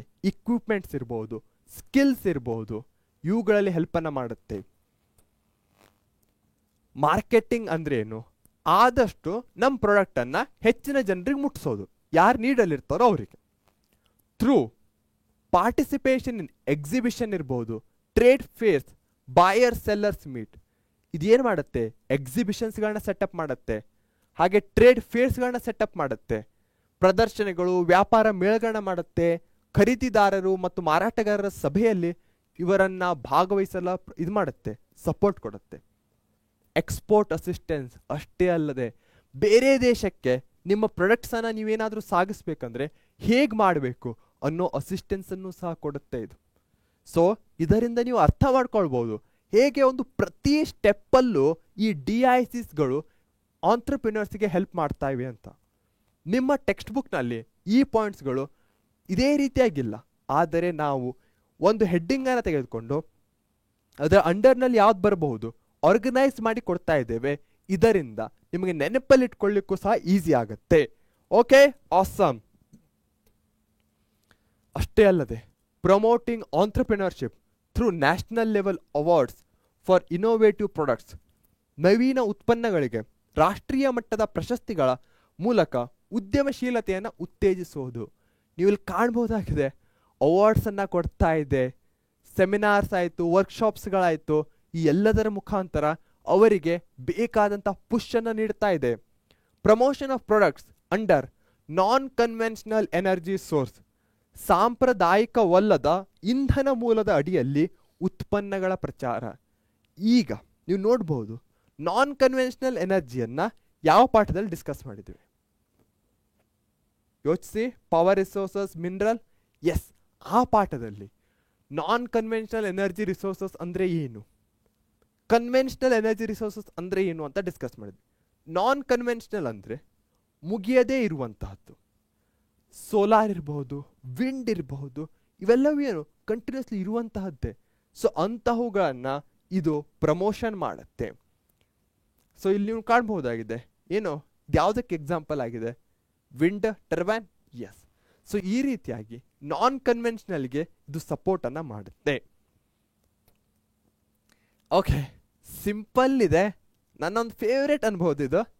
Guess the entrepreneur. ವಾಣಿಜ್ಯೋದ್ಯಮಿಯನ್ನು ಊಹಿಸಬೇಕು. 3 ಕ್ಲೂಸ್ಗಳನ್ನ ಕೊಟ್ಟಿದ್ದೇವೆ. 1ನೇ clue, I revolutionalised mobile phones. ನಾನು ಮೊಬೈಲ್ ಫೋನ್ಸ್ಗಳಲ್ಲಿ ಕ್ರಾಂತಿ ಮಾಡಿದ್ದೇನೆ. ಓಕೆ, ಯಾರಿರ್ಬೋದು? ಆನ್ಸರ್ ಮಾಡ್ತಾ ಇದ್ದೀರಾ? ಕಮೆಂಟ್ ಮಾಡ್ತಾ ಇದ್ದೀರಾ? ಗೊತ್ತಾಗ್ತಾ ಇಲ್ವಾ? ಕ್ಲೂ 2 ತಗೊಳ್ಳಿ. I was the co founder of Apple. Okay, Apple ಅಂದ ಕೂಡಲೇ ಏನು ನೆನಪಿಗೆ ಬರುತ್ತೆ? ಕಮೆಂಟ್ ಮಾಡಿ. I created the iPhone. ನಾನು ಐಫೋನನ್ನು ರಚಿಸಿದ್ದೇನೆ. ಹಾಗಾದರೆ ಇವರು ಯಾರು? Very very famous entrepreneur. Yes, correct. Steve Jobs is the right answer. Awesome blossom. ಯಾಕಂದರೆ ನಾವು ಬೇಕಾದಂತಹ 4 ಇಂಪಾರ್ಟೆಂಟ್ ಪಾಯಿಂಟ್ಸ್ಗಳನ್ನ ಕವರ್ ಮಾಡಿದ್ದೇವೆ. ಲಾಸ್ಟ್ ಇರುವಂತಹದ್ದು PYQs. ಇದನ್ನು ಸಹ ಅದೇ ವೇಗದಲ್ಲಿ ಅಷ್ಟೇ ಎಫಿಷಿಯೆಂಟ್ ಆಗಿ ಕವರ್ ಮಾಡೋಣ. Simple. The objective of district industrial centre is to. ಜಿಲ್ಲಾ ಕೈಗಾರಿಕಾ ಕೇಂದ್ರದ ಉದ್ದೇಶ ಏನಿದೆ? ಎನ್ಕರೇಜ್ ಸೆಲ್ಫ್ ಎಂಪ್ಲಾಯ್ಮೆಂಟ್, ಸ್ವಯಂ ಉದ್ಯೋಗವನ್ನು ಪ್ರೋತ್ಸಾಹಿಸೋದು, establish industries in urban areas, ನಗರ ಪ್ರದೇಶಗಳಲ್ಲಿ ಕೈಗಾರಿಕೆಗಳನ್ನು ಸ್ಥಾಪಿಸೋದು, provide integrated administrative support for promotion of small scale industries in rural areas. Okay, ಗ್ರಾಮೀಣ ಪ್ರದೇಶಗಳಲ್ಲಿ ಸಣ್ಣ ಪ್ರಮಾಣದ ಕೈಗಾರಿಕೆಗಳ ಉತ್ತೇಜನಕ್ಕಾಗಿ ಸಮಗ್ರ ಆಡಳಿತಾತ್ಮಕ ಬೆಂಬಲವನ್ನು ಒದಗಿಸೋದು, develop industries of urban areas. ಎಲ್ಲೆಲ್ಲಿ ಅರ್ಬನ್ ಬಂದಿದೆ ಅದನ್ನು ತೆಗೆದುಬಿಡೋಣ. ಎ ಮತ್ತು ಸಿ ಉಳಿದಿದೆ. ಎ ಮತ್ತು ಸಿ ಎರಡು ಸೇಮ್ ಪಾಯಿಂಟ್ಸನ್ನೇ ಹೇಳ್ತಾ ಇವೆ. ಇಲ್ಲ, ಎ ಸಿಕ್ಕಾಪಟ್ಟೆ ಬ್ರಾಡ್ ಆಗಿದೆ. ಅದೇ ಸಿ ಅನ್ನು ನೋಡೋದಾದ್ರೆ ಏನು ಅಕ್ಯುರೇಟ್ ಆಗಿ ಹೇಳ್ತಾ ಇದೆ. So C is the correct option. ಎಲ್ಲವೂ ಒಂದೇ ಥರ ಅನಿಸ್ಬೋದು, ಆದರೆ ಡಿಸ್ಟ್ರಿಕ್ಟ್ ಏನು ರೂರಲ್ಗೆ ಇದಾಗಿರುತ್ತೆ. ರೂರಲಲ್ಲೂ ಇಂಟಿಗ್ರೇಟೆಡ್ ಸಿಂಗಲ್ ವಿಂಡೋ ಅಂತ ಹೇಳಿದ್ದೆ ಅಲ್ಲ, ಅದು ಇಂಪಾರ್ಟೆಂಟ್ ಆಗುತ್ತೆ. List of few MSME businesses. Name a few businesses which need minimum capital and maximum vision. ಸಣ್ಣ ಪ್ರಮಾಣದ ಕೈಗಾರಿಕೆಗಳನ್ನ ಪಟ್ಟಿ ಮಾಡಬೇಕು. ಹೇಗಿರ್ಬೇಕು ಇವು? ಕನಿಷ್ಠ ಬಂಡವಾಳ ಮತ್ತು ಗರಿಷ್ಠ ದೃಷ್ಟಿ ಇರಬೇಕು. ಯಾವುದೇ ಅದು ಸಿಕ್ಕಾಪಟ್ಟೆ ಎಕ್ಸಾಂಪಲ್ ಕೊಟ್ಟಿದ್ದೇನೆ. ಓಕೆ, ಎಲ್ಲರೂ ಕಮೆಂಟ್ ಮಾಡಬೇಕು. ಮಾಡ್ತಾ ಇದ್ದೀರಾ? Yes, the correct answer. ನೀವು ಬೇರೆದನ್ನು ಬರೆದ್ರೂ ಸಹ ಕರೆಕ್ಟೇ ಇರುತ್ತೆ. ಇಂಡಸ್ಟ್ರಿ ಅಡ್ವರ್ಟೈಸಿಂಗ್ ಏಜೆನ್ಸೀಸ್ ಇರ್ಬೋದು, ಜಾಹೀರಾತು ಸಂಸ್ಥೆಗಳು, ಮಾರ್ಕೆಟಿಂಗ್ ಕನ್ಸಲ್ಟೆನ್ಸಿ, ಸಲಹಾ ಸಂಸ್ಥೆಗಳಿರಬಹುದು, ಕನ್ಸಲ್ಟೆನ್ಸಿ ಬರುತ್ತೆ, photo copying centres, xerox centres ಏನಂತ ಹೇಳ್ತೇವೆ ಅದು ಇರ್ಬೋದು, ರಿಸರ್ಚ್ ಆ್ಯಂಡ್ ಡೆವಲಪ್ಮೆಂಟ್ ಸಂಶೋಧನೆ ಮತ್ತು ಅಭಿವೃದ್ಧಿ ಇರ್ಬೋದು. ಇವೆಲ್ಲವೂ MSMEನ ಅಂಡರ್ನಲ್ಲಿ ಬರುತ್ತೆ. ನೀವು ಪಾರ್ಲರ್ ಅಂತ ಬರೆದಿರ್ಬೋದು, ಏನೇ ಬರೆದು ಕರೆಕ್ಟಾಗಿರುತ್ತೆ. How does an entrepreneur help in economic development of a country? ಒಬ್ಬ ವಾಣಿಜ್ಯೋದ್ಯಮಿ ದೇಶದ ಆರ್ಥಿಕ ಅಭಿವೃದ್ಧಿಗೆ ಹೇಗೆ ಸಹಾಯ ಮಾಡ್ತಾರೆ? ಕ್ವಶನ್ ಏನು ಕೇಳ್ತಾ ಇದೆ? ಇಂಪಾರ್ಟೆನ್ಸ್ ಅನ್ನ ಕೇಳ್ತಾ ಇದೆ. ಕರೆಕ್ಟ್. ಸೊ ಆಂಟ್ರಪ್ರಿನರ್ನ ಇಂಪಾರ್ಟೆನ್ಸ್ ಏನು ಇಕನಾಮಿಕ್ ಡೆವಲಪ್ಮೆಂಟಲ್ಲಿ? ಗೆಸ್ ಮಾಡಿ. GDP, ಪರ್ ಕ್ಯಾಪಿಟಾ ಇನ್ಕಮ್ ನೆನಪಿಗೆ ಬರ್ತಾ ಇದೆಯಾ? ಮತ್ತೇನು ಬರ್ತಾ ಇದೆ ಪಾಯಿಂಟ್ಸು? ಕಮೆಂಟ್ ಬಾಕ್ಸಲ್ಲಿ ತಿಳಿಸಿ. ಓಕೆ, ನಿಮ್ಗೆ ರಿವಿಷನ್ ಆದ ಹಾಗೆನೂ ಆಗತ್ತೆ. ಇದು ಪ್ರೊಡಕ್ಷನನ್ನು ಇನ್ಕ್ರೀಸ್ ಮಾಡುತ್ತೆ, ಎಂಪ್ಲಾಯ್ಮೆಂಟನ್ನು ಕೊಡುತ್ತೆ, ವೆರಿ ಇಂಪಾರ್ಟೆಂಟು. ಉದ್ಯೋಗಾವಕಾಶ, ಇಕನಾಮಿಕ್ ಡಿಸ್ಪ್ಯಾರಿಟೀಸನ್ನು ಕಡಿಮೆ ಮಾಡುತ್ತೆ, ಹೇಳಿದೆ ತಾನೆ. ಸ್ಟೆಬಿಲಿಟಿಯನ್ನು ಕೊಡುತ್ತೆ, ಮಾಡರ್ನೈಸ್ ಮಾಡುತ್ತೆ, ಆರ್ಥಿಕ ಸ್ಥಿರತೆಯನ್ನು ಇರಬಹುದು, ಆಧುನೀಕರಣ ಇರಬಹುದು, ಅಸಮಾನತೆ ಕಡಿಮೆ ಮಾಡೋದಿರಬಹುದು, ಉತ್ಪಾದನೆಯನ್ನು ಗರಿಷ್ಠ ಮಾಡೋದು. What is entrepreneurship? ಹಾಗಾದರೆ ಉದ್ಯಮಶೀಲತೆ ಅಂದ್ರೇನು? ಯೋಚಿಸಿ, ಏನಿರುತ್ತೆ ಉದ್ಯಮಶೀಲತೆಯಲ್ಲಿ? ಡಿಸ್ಕಸ್ ಮಾಡಿರುವಂತಹದ್ದೇ. ಕ್ರಿಯೇಟ್ ಮತ್ತು ಬಿಲ್ಡ್ ಮಾಡ್ತಾರೆ ಇವು ಸಮಥಿಂಗ್ ವಿತ್ ನಥಿಂಗ್. ಏನೂ ಇಲ್ಲದೆ ಏನನ್ನಾದರೂ ರಚಿಸೋದು ಮತ್ತು ನಿರ್ಮಿಸೋದಿರುತ್ತೆ. ಆಪರ್ಚುನಿಟಿಯನ್ನು ಸೆನ್ಸ್ ಮಾಡ್ತಾರೆ, ಅವಕಾಶಗಳನ್ನ ಗ್ರಹಿಸ್ತಾರೆ, ಆಪರ್ಚುನಿಟಿಯನ್ನು ಆ್ಯಕ್ಷನ್ಗೆ ಕನ್ವರ್ಟ್ ಮಾಡ್ತಾರೆ, ಅವಕಾಶವನ್ನು ಕ್ರಿಯೆಯಾಗಿ ಪರಿವರ್ತಿಸ್ತಾರೆ, ಅವಕಾಶಗಳಿಂದ ಲಾಭವನ್ನು ಪಡಿತಾರೆ. ಓಕೆ, ಆಪರ್ಚುನಿಟಿ ಇರುತ್ತೆ, ಆ್ಯಕ್ಷನಿಗೆ ತರ್ತಾರೆ, ಆ್ಯಕ್ಷನಿಂದ ಪ್ರಾಫಿಟ್ ಮಾಡ್ತಾರೆ. Next, how does an entrepreneur help in economic development of a country? What is the importance? Already discuss ಮಾಡಿರುವಂಥದ್ದೇ. ಸೊ ನೀವು ಸಹ ಕಮೆಂಟ್ ಬಾಕ್ಸಲ್ಲಿ ತಿಳಿಸಿಲ್ಲ ಅಂದರೆ ಬೇಗನೆ ತಿಳಿಸ್ಬಿಡಿ, ನಾನು ಆನ್ಸರ್ಗೆ ಹೋಗ್ತೇನೆ. ಕ್ಯಾಪಿಟಲ್ ಇರ್ಬೋದು, ಎಂಪ್ಲಾಯ್ಮೆಂಟ್ ಇರ್ಬೋದು, GDP ಇರಬಹುದು, ಪರ್ ಕ್ಯಾಪಿಟಲ್ ಇನ್ಕಮ್ ಇರಬಹುದು, ಹೊಸ ಪ್ರಾಡಕ್ಟ್ಸ್ಗಳನ್ನ ತರ್ತಾರೆ ಇವರು, ಹೊಸ ಒಳ್ಳೆ ಕ್ವಾಲಿಟಿ ಗೂಡ್ಸ್ ಇರಬಹುದು, ಡೆವಲಪ್ಮೆಂಟ್ ಮಾಡ್ತಾರೆ ಇಂಡಸ್ಟ್ರೀಸ್ದು, ಕಾನ್ಸಂಟ್ರೇಷನ್ ಆಫ್ ವೆಲ್ತನ್ನು ಕಡಿಮೆ ಮಾಡ್ತಾರೆ, ಎಕ್ಸ್ಪೋರ್ಟ್ಸನ್ನು ಇನ್ಕ್ರೀಸ್ ಮಾಡ್ತಾರೆ, ಹಾಗೆ changing technology used to maximise ಪ್ರಾಫಿಟನ್ನು ಹೆಚ್ಚಿಗೆ ಮಾಡ್ತಾರೆ. What are the characteristics of an entrepreneur? ಉದ್ಯಮಿಯ ಗುಣಲಕ್ಷಣಗಳು ಯಾವುವು? ಕ್ಯಾರೆಕ್ಟರಿಸ್ಟಿಕ್ಸ್ ಅಂದ ಕೂಡಲೇ ಏನು ನೆನಪಿಗೆ ಬರಬೇಕು? ಪಾರ್ಟಿ, DGCCL ನೆನಪಿಗೆ ಬರಬೇಕು. P ಅಂದ್ರೆ ಏನು ಹೇಳಿ? ARTI. ಕಮೆಂಟ್ ಮಾಡಿ, ಮರಿಬೇಡಿ. ಎಕ್ಸಾಮಿಗೆ ನೀವು ಇಲ್ಲೆಷ್ಟು ಕಮೆಂಟ್ ಮಾಡ್ತಿರೋ ಅಲ್ಲಷ್ಟೇ ನೆನಪಲ್ಲಿರುತ್ತೆ.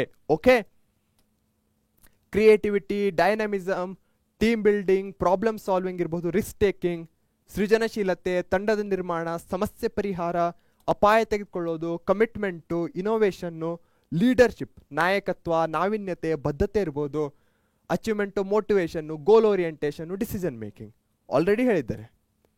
List out the functions of an entrepreneur. Functions ಅಂದ ಕೂಡಲೇ ಏನು ನೆನಪಿಗೆ ಬರಬೇಕು? ಸ್ಕ್ವೇರ್ ನೆನಪಿಗೆ ಬರಬೇಕು. ಯಾವ ಸ್ಕ್ವೇರ್ ನೆನಪಿಗೆ ಬರಬೇಕು? B square, CD square, OP square ನೆನಪಿಗೆ ಬರಬೇಕು. ನೆನಪು ಮಾಡ್ಕೊಂಡ್ರಾ? ಕಮೆಂಟ್ ಮಾಡಿದ್ರಾ? ಮಾಡಿಲ್ವಾ? ಹಾಗಾದ್ರೆ ಮಾಡಿ. ಪ್ಲಾನ್ಸನ್ನು ಮಾಡೋದಿರ್ಬೋದು, ಫ್ಯಾಕ್ಟರ್ಸು, ಡಿಸಿಷನ್ಸು, ಕೋಆರ್ಡಿನೇಟ್ ಇರ್ಬೋದು, ನ್ಯೂ ಮೆಥಡ್ಸು, ಬಜೆಟ್ ಇರಬಹುದು, ರಿಸ್ಕ್ ಇರಬಹುದು, ಡೈರೆಕ್ಷನ್ ಇರಬಹುದು. Awesome blossom. ಯಾಕಂದ್ರೆ 32nd ಚಾಪ್ಟರನ್ನು ನಾವು ಕಂಪ್ಲೀಟ್ ಆಗಿ ಕವರ್ ಮಾಡಿದ್ದೇವೆ. ಈ ವಿಡಿಯೋ ನಿಮಗೆ ಇಷ್ಟ ಆದಲ್ಲಿ ದಯವಿಟ್ಟು ಲೈಕ್ ಮಾಡಿ. ನಮ್ಮ ಚಾನಲನ್ನು ಇನ್ನೂ ಸಬ್ಸ್ಕ್ರೈಬ್ ಮಾಡಿಲ್ಲ ಅಂದರೆ ದಯವಿಟ್ಟು ಸಬ್ಸ್ಕ್ರೈಬ್ ಮಾಡಿ. ಅದೆಷ್ಟೋ ಮಕ್ಕಳು ನಮ್ಮ ವಿಡಿಯೋಸನ್ನು ನೋಡ್ತಾರೆ, ಆದರೆ ಸಬ್ಸ್ಕ್ರೈಬ್ನೇ ಮಾಡಿಲ್ಲ. ದಯವಿಟ್ಟು ವಿಡಿಯೋವನ್ನು ಚಾನಲನ್ನು ಸಬ್ಸ್ಕ್ರೈಬ್ ಮಾಡಿ. ಹಾಗೆ ನಿಮ್ಮ ಯಾವುದೇ ಡೌಟ್ ಇರ್ಬೋದು, ಎಲ್ಲ ಡೌಟ್ಸ್ಗಳು ನನಗಂತೂ ಇಂಪಾರ್ಟೆಂಟೇ. ಟೆಲಿಗ್ರಾಮ್, ವಾಟ್ಸ್ಯಾಪ್, ಯೂಟ್ಯೂಬ್ ಕಮೆಂಟ್ಸ್ ಅಂತೂ ಓಪನ್ ಇದ್ದೇ ಇರುತ್ತೆ. ಈ ಎಲ್ಲ ಮಾಧ್ಯಮಗಳ ಮೂಲಕ ನೀವು ನನ್ನನ್ನು ತಲುಪಬಹುದಾಗಿದೆ. ಹಾಗಾದರೆ ಇನ್ಯಾಕೆ ತಡ, ನಮ್ಮ ಚಾನಲನ್ನು ಸಬ್ಸ್ಕ್ರೈಬ್ ಮಾಡಿ. ಹಾಗೆ 10th ಮಸ್ತ್ ಮಾರ್ಕ್ಸನ್ನು ಸ್ಕೋರ್ ಮಾಡೋಣ. ಇದೇ ನೋಟ್ನಲ್ಲಿ ಬಾಯ್ ಹೇಳುವಂತಹ ಸಮಯ. ಎಲ್ಲರೂ ಟೇಕ್ ಕೇರ್. ಯಾವುದೇ ಸಮಯದಲ್ಲಿ ನೋಡ್ತಾ ಇದ್ರು, ಗುಡ್ ನೈಟ್, ಶುಭರಾತ್ರಿ, ಬಾಯ್ ಬಾಯ್.